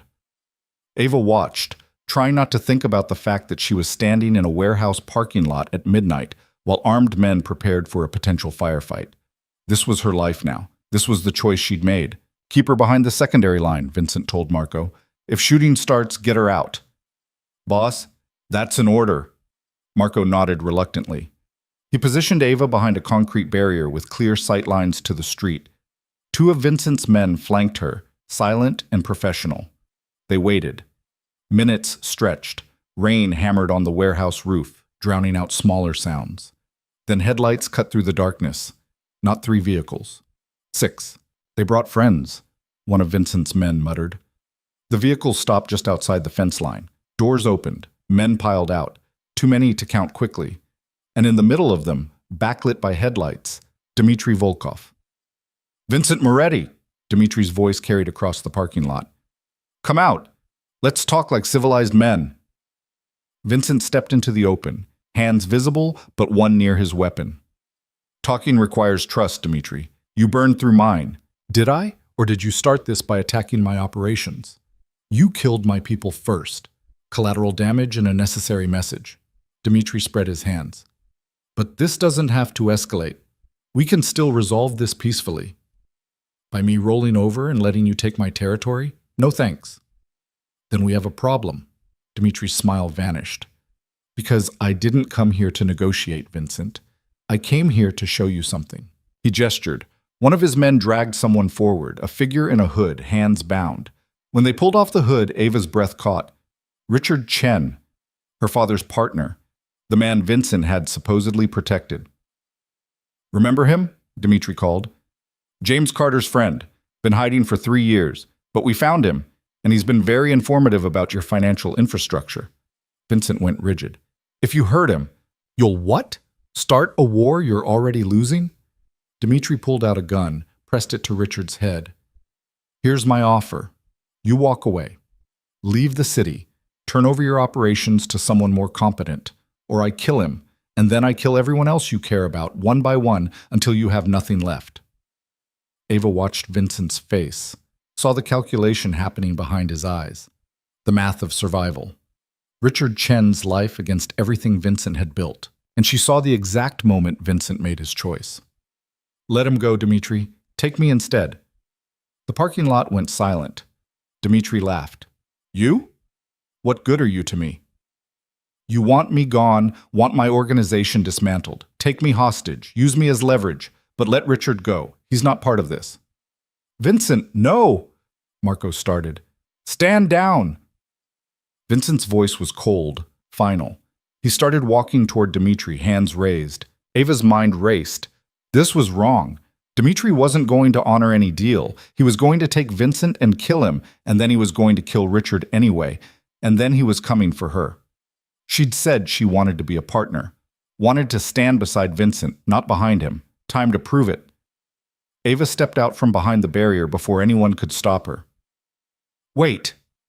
Every gun in the parking lot swung toward her. Vincent spun, fury and fear warring on his face. Ava, get back. No. She walked forward, forcing herself not to shake. Dmitri, you said you wanted leverage. You've got it. You've got two of us now instead of one. Dmitri's eyes lit with something predatory. Ms. Carter, how thoughtful of you to join us. Let Richard go. Take both of us. That gives you more bargaining power with Vincent's organization. Ava, what the hell are you doing? Vincent's voice was raw. She met his eyes. Choosing, like you said. Dmitri considered this, gun still pressed to Richard's head. Then he smiled. Interesting, very interesting. You know what? I accept. He pulled the trigger. Richard's body dropped. The gunshot echoed across the parking lot. Ava screamed, and then everything exploded into chaos. Vincent's men opened fire first. The sound was deafening, a wall of noise that turned the night into a war zone. Ava hit the ground hard, concrete scraping her palms. The bulletproof vest suddenly the only thing between her and death. Someone grabbed her arm. Marco, dragging her behind a vehicle as bullets tore through metal and glass. She couldn't see Vincent. Couldn't see anything except muzzle flashes and shadows moving through smoke. Stay down! Marco shouted over the gunfire. He returned fire, controlled bursts that spoke of military training. Ava's ears rang. Her whole body shook. Richard Chen's body was somewhere in that parking lot, bleeding out or already gone, and it was her fault. She'd stepped forward thinking she could help, thinking she could make a difference, and instead she'd given Dmitri exactly what he wanted, chaos. A hand grabbed her from behind. Ava twisted, saw one of Dmitri's men, his face twisted with intention. He yanked her backward, away from Marco's protection. She fought, clawing at his arms, but he was stronger, dragging her toward the Volkov vehicles. Then Vincent was there. He materialized out of the smoke like something primal, slamming into the man with enough force to send them both crashing to the ground. Vincent's fist connected with the man's face once, twice, didn't stop until the man went limp. Are you hurt? Vincent's hands were on her face, checking for injuries, his eyes wild with fear and fury. I'm sorry, I thought... Later. We're leaving. Now. But Dmitri's reinforcements had cut off their exit. More vehicles poured into the parking lot, and Vincent's men were outnumbered 3-1. Marco was shouting orders, trying to organize a retreat, but there was nowhere to retreat to. They were pinned. Vincent pulled Ava toward the warehouse entrance. Inside. Move. They ran. Behind them, the firefight intensified. Inside the warehouse, emergency lighting cast everything in red. Vincent dragged her toward the back, through aisles of shipping containers and industrial equipment. There's a service exit, he said, breathing hard. Leads to the waterfront. We can... Gunfire erupted inside the warehouse. Dmitri's men had followed them in. Vincent shoved Ava behind a concrete pillar, put himself between her and the threat.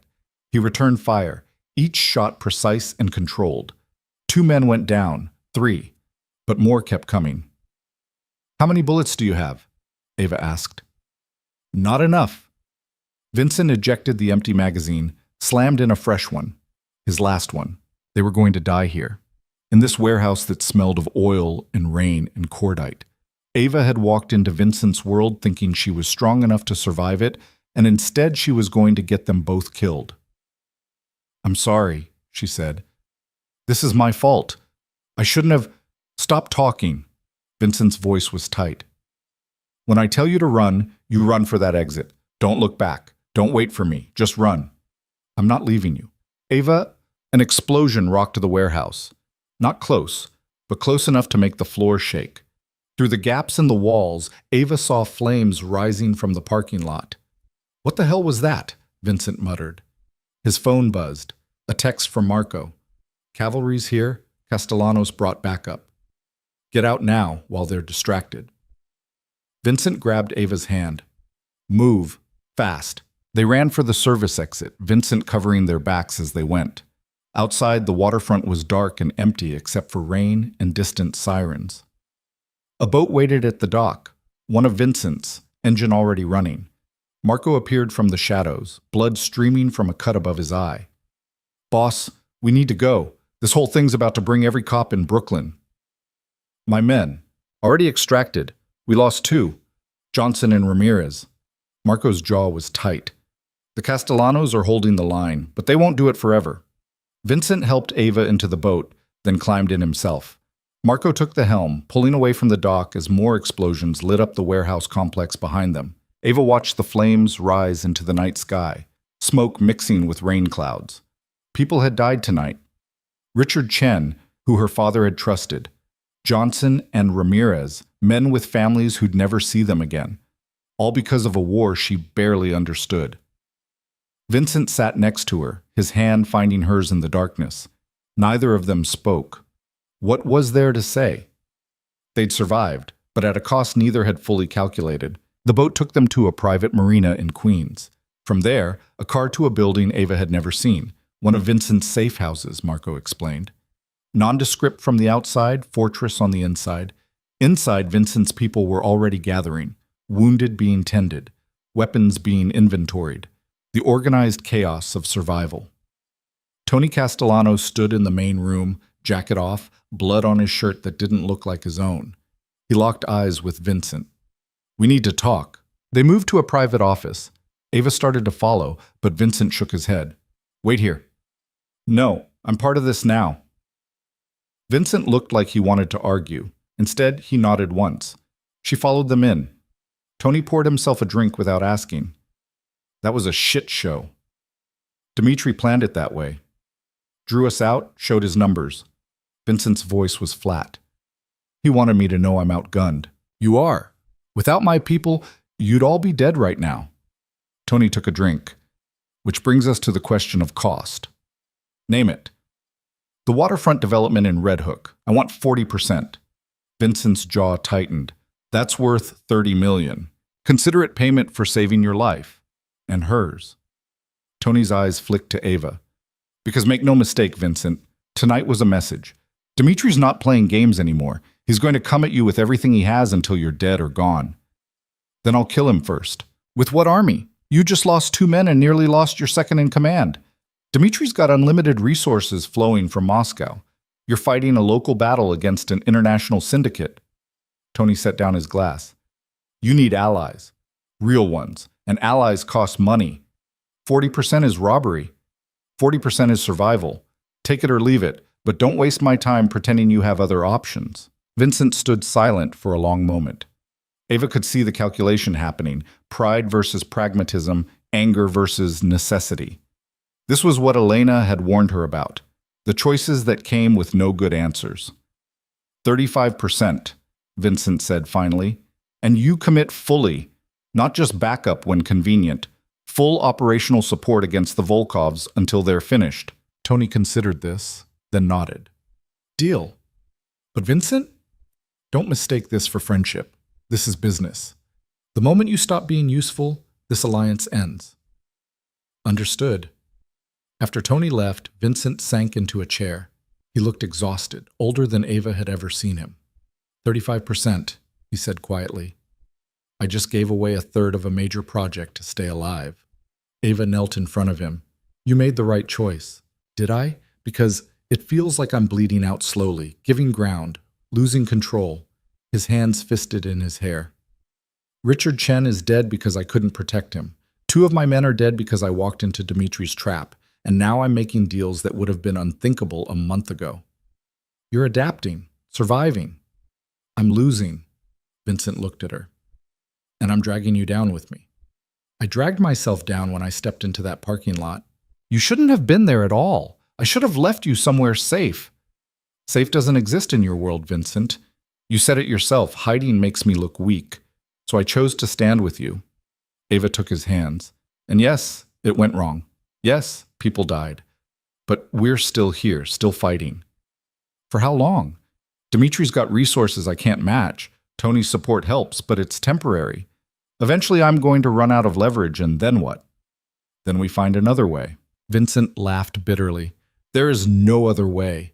This is how it ends in my world. You fight until you can't anymore, and then someone puts a bullet in your head. No. Ava's voice was hard. That's not how this ends. We're smarter than that. Are we? Because tonight proved we're not. Ava stood, paced the small office. Her mind was racing, trying to find angles, possibilities, and then it hit her. My father's infrastructure, she said. The financial network he built. You said it's still active. It is. But money doesn't win wars, bullets do. Money buys bullets, and more importantly, it buys information. Ava turned to face him. Dimitri's resources come from somewhere. Channels, accounts, relationships. If we can identify those and cut them off, we level the playing field. Vincent's eyes sharpened.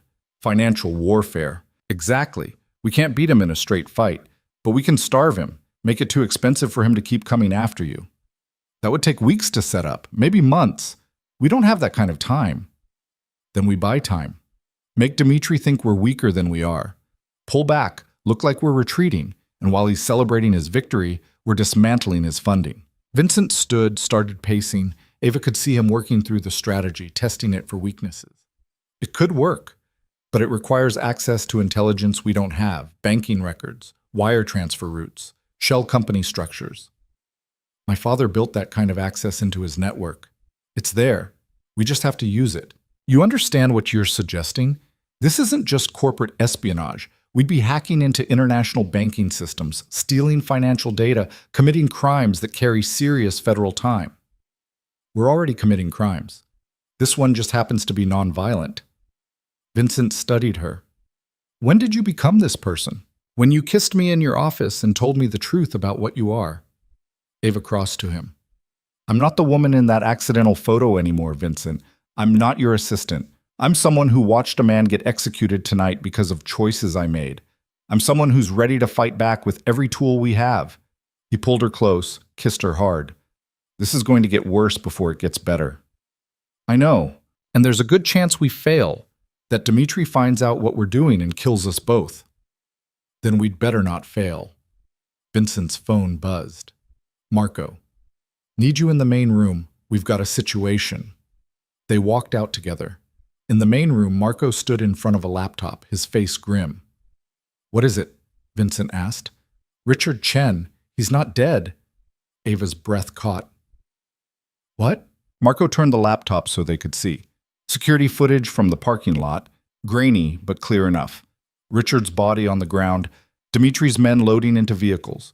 And then, after everyone had left, Richard moving, crawling toward the shadows. Son of a bitch, Vincent breathed. The vest. He was wearing a vest under his jacket. Dimitri shot him in the head, Ava said. Grazed him, knocked him out, lots of blood, but he's alive. Marco pulled up another camera angle. He made it to the water's edge. One of our guys found him 20 minutes ago. He's at the emergency clinic now. Relief crashed through Ava so hard she had to sit down. Richard was alive. Her father's friend, the man she thought she'd gotten killed, was alive. Vincent was already moving. Get me an address. I want to talk to him. Boss, he's barely conscious. I don't care. He's been hiding for 3 years and the Volkovs still found him. That means someone gave him up. I need to know who. They drove to the clinic. Another building Ava had never known existed, staffed by doctors who didn't ask questions and didn't report gunshot wounds. Richard was in a back room, head bandaged, looking like death warmed over. His eyes focused on Ava first. You look like your father. Ava's throat tightened. I'm sorry. I'm sorry we couldn't protect you. Not your fault. Richard's voice was rough. I knew the risks when I agreed to come out of hiding. Vincent stepped forward. Who found you? I don't know. I was careful. Stayed off grid. But someone knew where I was, knew the schedule, knew when to grab me. Richard coughed, winced. It had to be someone internal. I've been looking for the leak for weeks, Vincent said. Nothing's come up. Then you're not looking hard enough. Or you're looking at the wrong people. Richard's eyes were sharp despite the pain. Your problem isn't loyalty, Vincent. It's ambition. Someone in your organization thinks they can do better without you. Names. I don't have names, just patterns. Money moving in ways it shouldn't. Communications that bypass normal channels. Someone's building their own power base inside your empire. Vincent's jaw clenched. How long have you known about this? Suspected for about 6 months before I disappeared. Tried to tell your father. He looked at Ava. Tried to tell James, but he died before we could investigate. The Volkovs killed him, Ava said. Did they? Or did someone make it look like the Volkovs to cover their tracks? Richard struggled to sit up more. James was getting close to something. He'd found discrepancies in the accounts, money that didn't add up. He was going to bring it to Vincent, but he died first. The room went cold. Ava felt her world tilt again. You're saying someone in Vincent's organization killed my father? I'm saying it's possible. The Volkovs got blamed and everyone moved on. But the financial irregularities never got investigated. Richard looked at Vincent. Because you were too busy fighting a war to look at what was happening in your own house. Vincent's face had gone blank, but Ava could see the rage building behind his eyes. If someone in my organization killed James Carter, they're dead. Slowly. First you have to find them, and they've been hiding for 3 years, getting stronger while you've been focused on external threats. Then we change focus. Vincent pulled out his phone. Marco, I want a full audit of every account, every transaction, every communication for the past 4 years. Pull in whoever you need, but I want answers by morning. He hung up and looked at Richard. You're staying here until you're well enough to move. Then you're going somewhere even more secure. I can help. With the financial investigation. You can barely sit up. I can read account statements. Point me at a laptop and some files. I'll find your traitor. Vincent considered this, then nodded. Ava will coordinate with you. She knows her father's systems better than anyone. Ava blinked. You want me to run a financial investigation? You wanted to be a partner. This is what partners do. They handle the parts of the business they're good at. Vincent's hand found hers. Your father built something brilliant. Time to use it. Over the next 72 hours, Ava barely slept. She sat with Richard going through years of financial records, tracing money flows, identifying patterns. Her father's infrastructure was even more sophisticated than she'd realized. A web of accounts and shell companies that could move money invisibly across borders. But someone had been using that same infrastructure for their own purposes. Skimming funds, building parallel networks, creating the financial foundation for a coup. On the third day, Ava found it. A single account that shouldn't exist, receiving regular transfers from multiple sources within Vincent's organization. The amounts were small enough to avoid attention, but consistent enough to add up to millions over 3 years. And the account belonged to someone she recognized. She walked into Vincent's office where he was meeting with Marco and Tony Castellano. All 3 men looked exhausted, running on coffee and adrenaline. I found your traitor, Ava said. Vincent looked up sharply. Who? Ava set her laptop on the desk, turned it so they could all see. David Chen, Richard's brother. The room went silent. Marco spoke first. David's been with us for 8 years. He runs our legitimate import operations. There's no way. There's every way. Ava pulled up the transaction records. He's been systematically siphoning money from Vincent's accounts into his own network. Small amounts spread across multiple sources. Over 3 years, he's stolen close to $40 million. Jesus Christ, Tony muttered. Vincent's face was stone. Where is he? That's the thing. Ava pulled up another file. He disappeared 36 hours ago, right after Richard survived. My guess is he knew Richard would talk eventually, so he ran. Ran where? Moscow. Ava showed them flight records she'd pulled from David's credit card. He left the country the morning after the warehouse. He's been planning this for a while. Vincent stood slowly. He sold us out to the Volkovs, fed them information, gave up Richard's location, probably told them about every move we've made. And in exchange, he gets protection and a cut of whatever they take from you, Tony said. Smart, ruthless, but smart. He killed James Carter. Ava's voice shook. My father found the discrepancies. David couldn't let him report it, so he made it look like the Volkovs, and everyone bought it. Vincent's hand slammed down on the desk hard enough to make everything jump. I want him found. I don't care if he's in Moscow or Mars. I want him found and brought back here. Boss, extracting someone from Russia, Marco started. I don't care about the difficulty. I want it done. It'll cost everything we have.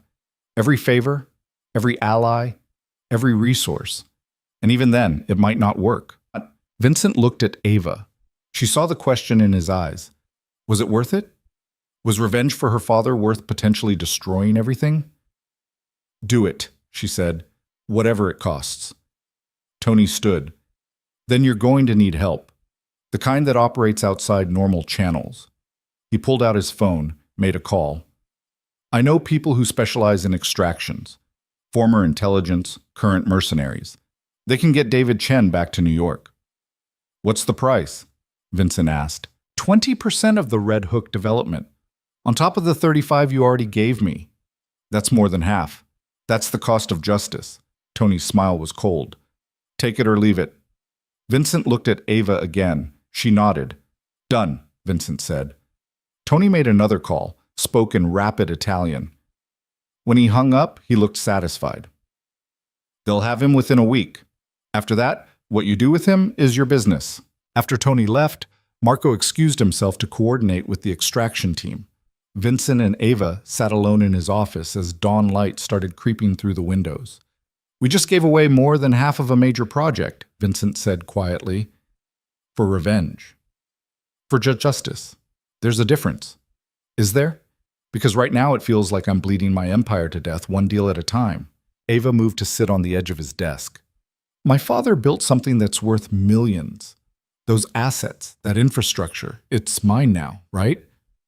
According to the trusts he set up, yes, when you're ready to claim them.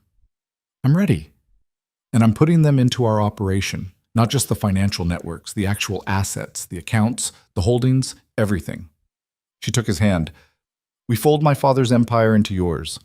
Make them one entity, stronger together than separate. Vincent stared at her. You do that? Give up your independence? I'm not giving it up. I'm choosing what to do with it. Ava squeezed his hand.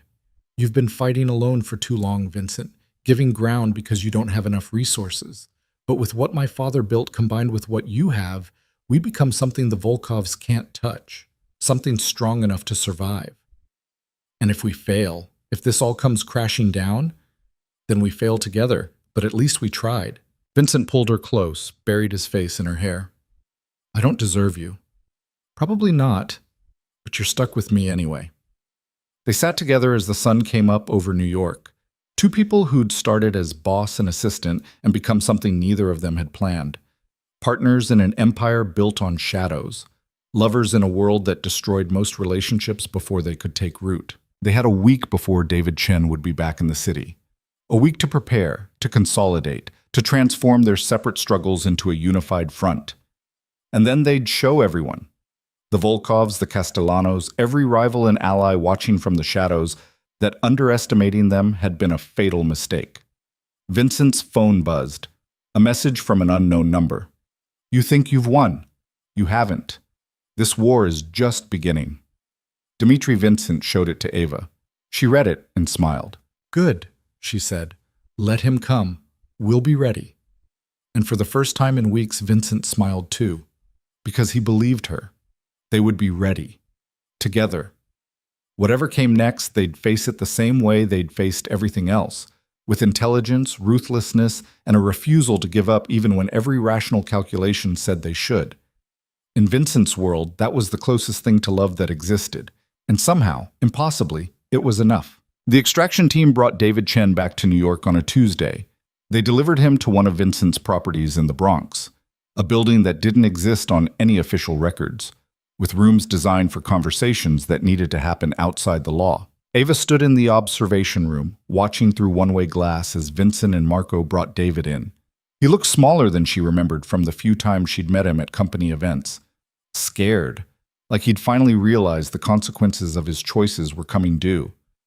Richard stood beside her, still healing but insistent on being present. That's my brother, he said quietly. And I barely recognize him. Vincent entered the interrogation room alone. David looked up, fear naked on his face. Vincent, listen, I can explain. Explain how you stole $40 million from me. Explain how you sold information to the Volkovs. Or explain how you killed James Carter. Vincent's voice was cold, clinical. Which explanation would you like to start with? I didn't kill James. That was the Volkovs. You just made it look like them, pointed them in his direction. Let them think he was the primary threat while you continued stealing. Vincent sat down across from him. James found the discrepancies. You knew he'd report it. So you fed information to Dmitri about James's role in our financial infrastructure, knowing they'd eliminate him. David's hand shook. It wasn't supposed to go that far. I just needed time to cover my tracks. Time you bought with a good man's life. He would have destroyed me, everything I'd built. You built nothing, you stole. Vincent leaned forward. And then you sold out your own brother to save yourself. Richard would have figured it out eventually. He's too smart. I had to... David stopped, seemed to realize he was confessing. I want a lawyer. You're not under arrest, David. This isn't a legal proceeding. Vincent's smile was razor thin. This is me deciding whether you live or die.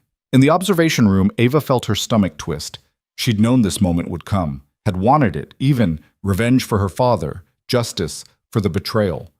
But watching Vincent transform into something cold and lethal made her understand what Elena had warned about.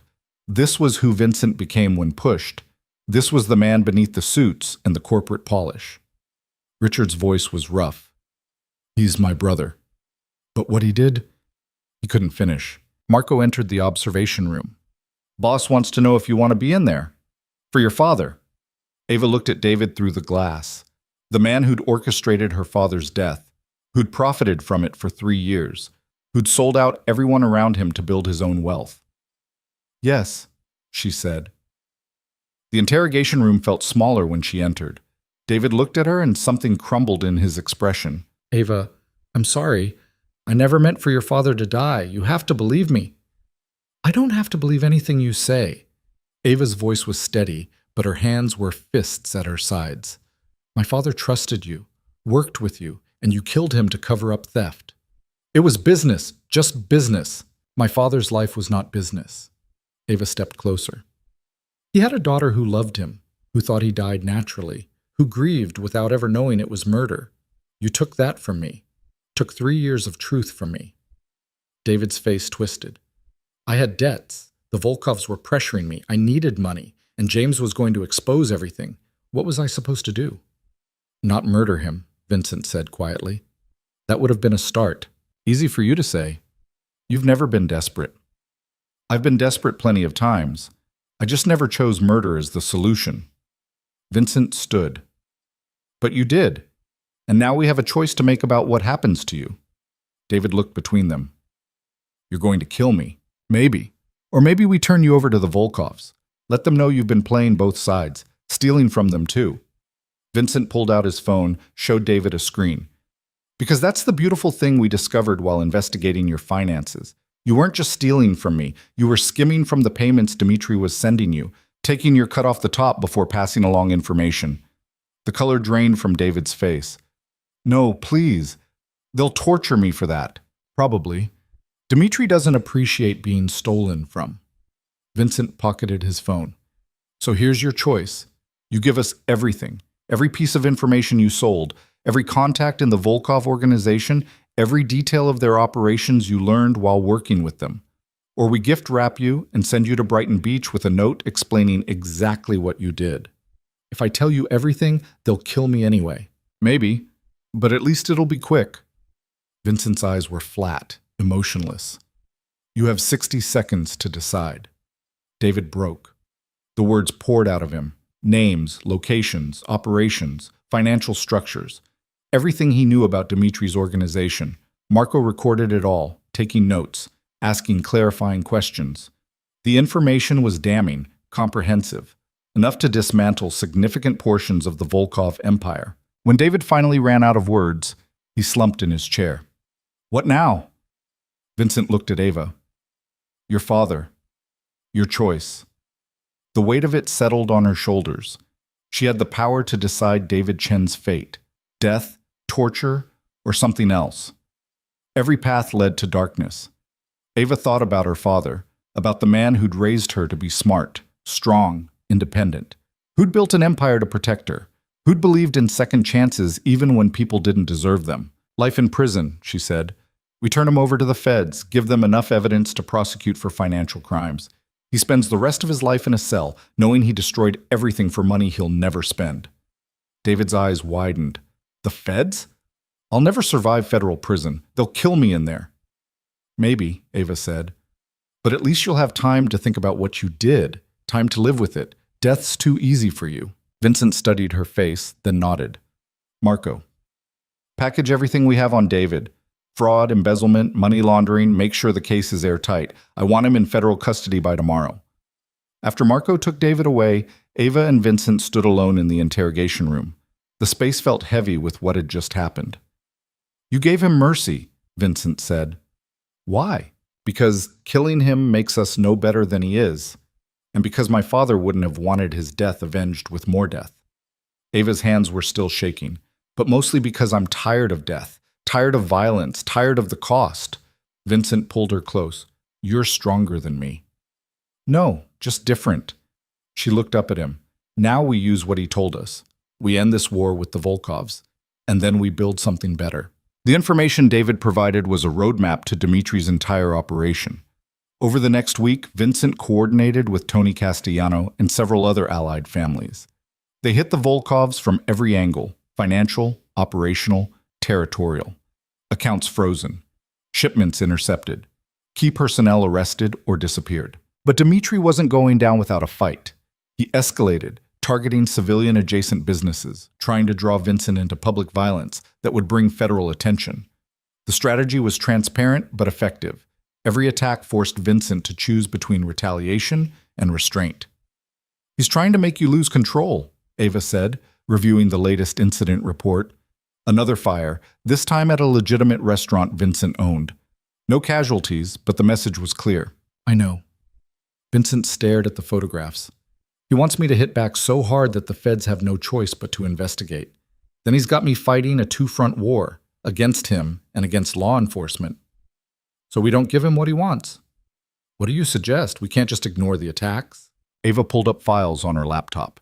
The financial intelligence they'd gathered from David, combined with research she'd been doing on Dimitri's operations. We don't ignore them. We just don't respond with violence. We respond with something Dimitri can't counter. She showed Vincent what she'd found. Dimitri's entire operation depended on a series of shell companies that moved money through international banks. The companies appeared legitimate on the surface, but the deeper she dug, the more connections she found to sanctioned Russian oligarchs. If we expose these connections to the Treasury Department, they'll freeze everything. Dimitri loses access to his funding overnight. Vincent studied the files. This is genius, but it requires us to go to law enforcement, to trust them. We don't have to trust them. We just have to point them in the right direction and let them do what they do best, follow the money. Ava closed the laptop. David gave us the map. We just need to make sure the right people see it. And what happens when the feds start looking at where this information came from? We make it untraceable. Anonymous tips, documents left in the right places. Nothing that connects back to us directly. Vincent was quiet for a long moment. Then he smiled. You're thinking like your father. Good. That's what he trained me for. Ava stood. I'll coordinate with Richard. He knows how to move information without fingerprints. You coordinate with Marco on protecting our people in case Dimitri figures out what we're doing and lashes out. Ava. Vincent caught her hand. If this works, if we take down Dimitri without firing another shot, we're going to have every family in the city asking how we did it. We'll have shown there's another way to fight these wars. Is that a problem? It's a revolution, and revolutions make people nervous. He pulled her close. They're going to see you as the architect. See us as a partnership that's changing the rules. Some will respect that. Others will see it as a threat. Then we deal with them too. But this time, we do it our way. Smart instead of violent. Strategic instead of reactive. Ava kissed him. We show them that power doesn't have to come from fear. It can come from being untouchable because you're smarter than everyone else. The operation took 2 weeks to execute. Ava and Richard carefully compiled evidence and delivered it to federal authorities through channels that couldn't be traced.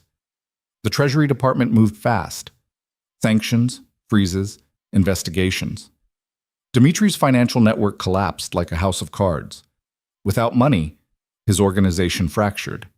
Key people defected or disappeared. Operations shut down.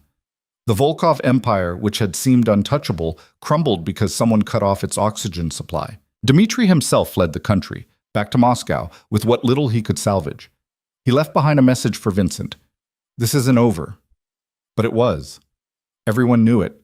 Dimitri had lost, and he'd lost to someone who'd outthought him instead of outfought him. 3 months later, Ava stood in Vincent's office, now their office, reviewing acquisition proposals. The Red Hook development, despite giving up 55% to Tony, was moving forward and projected to be enormously profitable. Other projects were falling into place. The empire was rebuilding, stronger than before. Vincent entered with coffee, set one on her desk. The Castellanos want to meet. Formal dinner to discuss future collaboration. Translation, they want to make sure we're not coming after them next. Probably. Vincent sat on the edge of her desk. Tony's been asking questions about how we took down Dmitri. He's impressed, also terrified. Good. Fear and respect are useful. Listen to you. 6 months ago, you were worried about making coffee the right way. Now you're strategizing about fear and respect. Ava smiled. You created a monster. No. I just gave you the space to become who you already were. Vincent's hand found hers. Your father knew. That's why he built all of this for you. He knew you'd be brilliant at it. The mention of her father still hurt, but differently now. Not the sharp pain of grief, but the dull ache of missing someone who'd loved her enough to give her the tools to survive his world. I've been thinking, Ava said, about what comes next. What do you mean? We've stabilized, secured our position, but we're still operating in the shadows, still building power in ways that could collapse if the wrong person looks too closely. She turned to face him fully. What if we actually went legitimate? Not just surface level, really legitimate. Vincent raised an eyebrow. You want to walk away from everything? No. I want to transform it. Use the infrastructure and resources we have to build something that can't be touched because it's legal. Real estate, investments, technology. We have the capital to move into sectors where power comes from market dominance instead of territory control. That would take years, maybe decades. So, we have time. Ava stood, moved to the windows. The city spread below them, full of possibility. My father spent his life building financial systems that could operate in both worlds. You've spent your life learning how power works. Together, we could build something that outlasts us. Something real. Vincent joined her at the windows. You're talking about legacy. I'm talking about choices. Every day we choose what kind of people we want to be, what kind of empire we want to run. She looked at him. I choose something better. Do you? Vincent was quiet for a long time. Ava could see the war happening behind his eyes, the man he'd been versus the man he could become, the safety of the known versus the risk of the unknown. Yes, he said finally. I choose better. With you. They kissed, and it felt like a promise. Not the kind you made with words in front of witnesses, but the kind you made with action, with daily choices to be something more than your worst instincts. Marco knocked, entered without waiting. Boss, sorry to interrupt, but we have visitors. Who? Representatives from 6 different families. They're asking for a meeting, today. Vincent and Ava exchanged glances. This was it, the test. Other powers in the city wanted to know where they stood, what kind of leadership Vincent and Ava represented. Conference room, Vincent said. Give us 10 minutes. After Marco left, Ava straightened her suit, checked her reflection in the window. She looked composed, professional, powerful, everything she'd worked to become. Ready? Vincent asked. Yes. But Vincent?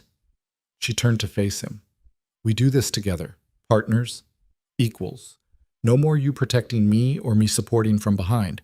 We present a unified front. The families might not respect that, might see it as weakness. Then they'll learn differently. Ava's smile was sharp. We just took down the Volkovs without firing a shot. I think we've earned respect. The conference room was full when they entered. Representatives from the Castellanos, the Russos, the Kim family, the Moreno organization, the Chen network, and the Blackwell group, every major power in the city's shadow economy. Vincent and Ava sat at the head of the table, side by side. Tony Castellano spoke first. Vincent, Ava, thank you for meeting on short notice. We wanted to discuss the new landscape now that the Volkovs are gone. What about it? Vincent's voice was neutral. You've shown us something interesting, a new way of handling territorial disputes. We're wondering if this is your new approach going forward. Are you asking if we're going to financially dismantle anyone who challenges us? Ava asked. Politely, yes. Ava leaned forward. We're not interested in wars. We're interested in building sustainable operations that benefit everyone. If you come at us, yes, we'll defend ourselves with every tool we have. But if you work with us, We can all prosper. Marcus Russo, a man in his 60s who'd run his family's operations for 40 years, laughed. You're talking about peace, cooperation. That's not how this world works. Why not? Ava met his eyes. Violence is expensive. It draws attention. It destabilizes markets. Working together, maintaining territories through economic strength instead of force, that's how legitimate businesses operate. Why can't we? Because we're not legitimate businesses. Not yet, but we could transition. Over time, strategically, we could all move toward legitimacy while maintaining our positions. Ava pulled out a proposal she'd been working on for weeks. I've drafted a framework. Territory agreements based on economic zones.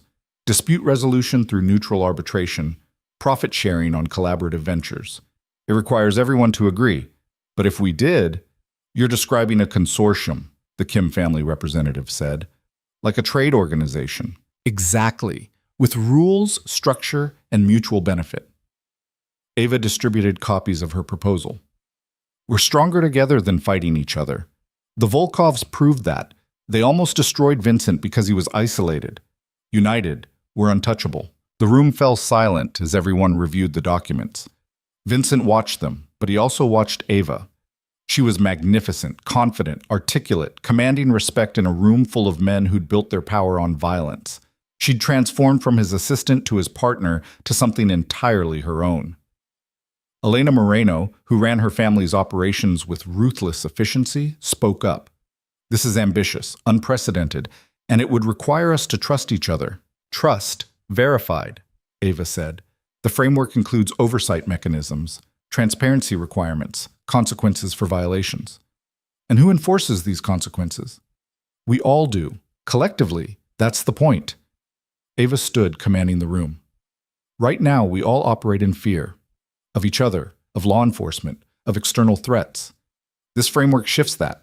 We operate in strength, in unity, in mutual protection. Tony Castellano looked at Vincent. This is really what you want? To transition from family boss to board member? I want to build something that lasts, that doesn't require my children to fight the same wars I fought. Vincent's voice was firm. Ava's right. This is the future. You can join us, or you can keep fighting the old wars until they destroy you. The meeting lasted 3 hours. Questions, debates, concerns. But by the end, they had preliminary agreement from all 6 families to explore the consortium framework. It wasn't a done deal, would take months to negotiate specifics, but it was a start. After everyone left, Ava slumped in her chair, exhausted. That was terrifying, she admitted. You were perfect. Vincent poured them both drinks. You just changed the entire power structure of the city. We changed it, together. No, that was you, your vision, your plan. Vincent raised his glass. To Ava Carter, executive assistant turned revolutionary. Ava laughed, clinked her glass against his. To choices, to becoming something better. They drank, and for a moment, everything felt possible. 6 months later, the consortium framework was operational. Territory disputes had dropped by 70%. Federal investigations had actually decreased because there was less violence to attract attention. The families were making more money through cooperation than they ever had through competition, and Vincent proposed. Not with flowers or a fancy restaurant. In their office, late at night, after reviewing quarterly reports that showed unprecedented profits. Marry me, he said. Ava looked up from her laptop. What? Marry me. Be my partner in everything, officially. Let's build this future together. That's the least romantic proposal I've ever heard. I know, but it's honest. Vincent moved around the desk, knelt in front of her. I love you. I respect you. I want to spend my life building empires with you and watching you transform everything you touch. So marry me. Ava's eyes filled with tears. Yes, the wedding was small. Just Marco, Richard, Jenny, and a few key allies. Nothing flashy, just vows exchanged in Vincent's penthouse, with the city spread below them like a promise. Tony Castellano gave a toast. To the 2 people who proved that intelligence beats violence, that partnership beats isolation, and that sometimes the best battles are the ones you never fight. Ava and Vincent cut their cake, a simple, elegant thing, and danced to music that had no lyrics, just the 2 of them, spinning slowly, building something that looked like peace. Years later, Ava would look back and wonder at the path that had brought her here. An accidental photo. A single message sent to the wrong person. Such a small mistake that had led to such enormous change. But maybe it hadn't been a mistake at all. Maybe it had been the first real choice she'd made in years. To be seen, to be vulnerable, to be more than the invisible assistant who made everything work. And maybe that's what love really was. Not the sweeping romantic gestures or the dramatic declarations, but the choice to keep choosing someone again and again, even when it was hard, especially when it was hard. Vincent found her on the balcony of their penthouse, looking out at the city they now shaped through legal means and strategic investments. The consortium had grown to include 12 families. Their legitimate businesses were thriving. Violence was at historic lows. "What are you thinking about?" he asked. How strange it is that everything good came from something that felt like disaster at the time. The photo, the lies, the war, all of it. Regrets? None. You? Vincent wrapped his arms around her from behind. Only that I didn't see you sooner. Really see you. You see me now. That's enough. They stood together as the sun set over New York, painting the sky in shades of gold and crimson. Two people who'd found each other through chaos and built something that mattered from the wreckage. In the end, that's what power really was. Not the ability to destroy, but the ability to create, to transform, to choose something better and then fight like hell to make it real. Ava had learned that from her father, who'd built invisible empires to protect her. From Vincent, who'd learned to set down his weapons and pick up different tools. And from herself, discovering that she was stronger than she'd ever imagined. The city below them hummed with life. Millions of stories, millions of choices, millions of moments that would ripple out in ways no one could predict. And somewhere in that vast complexity, Ava Carter and Vincent Moretti had made their mark. Not through violence or fear, but through intelligence, partnership, and the radical belief that people could change, that love could survive in the darkest places, that mistakes could become the foundation for something beautiful, and that sometimes the best choice you could make was to keep choosing, again and again, until choosing became who you were.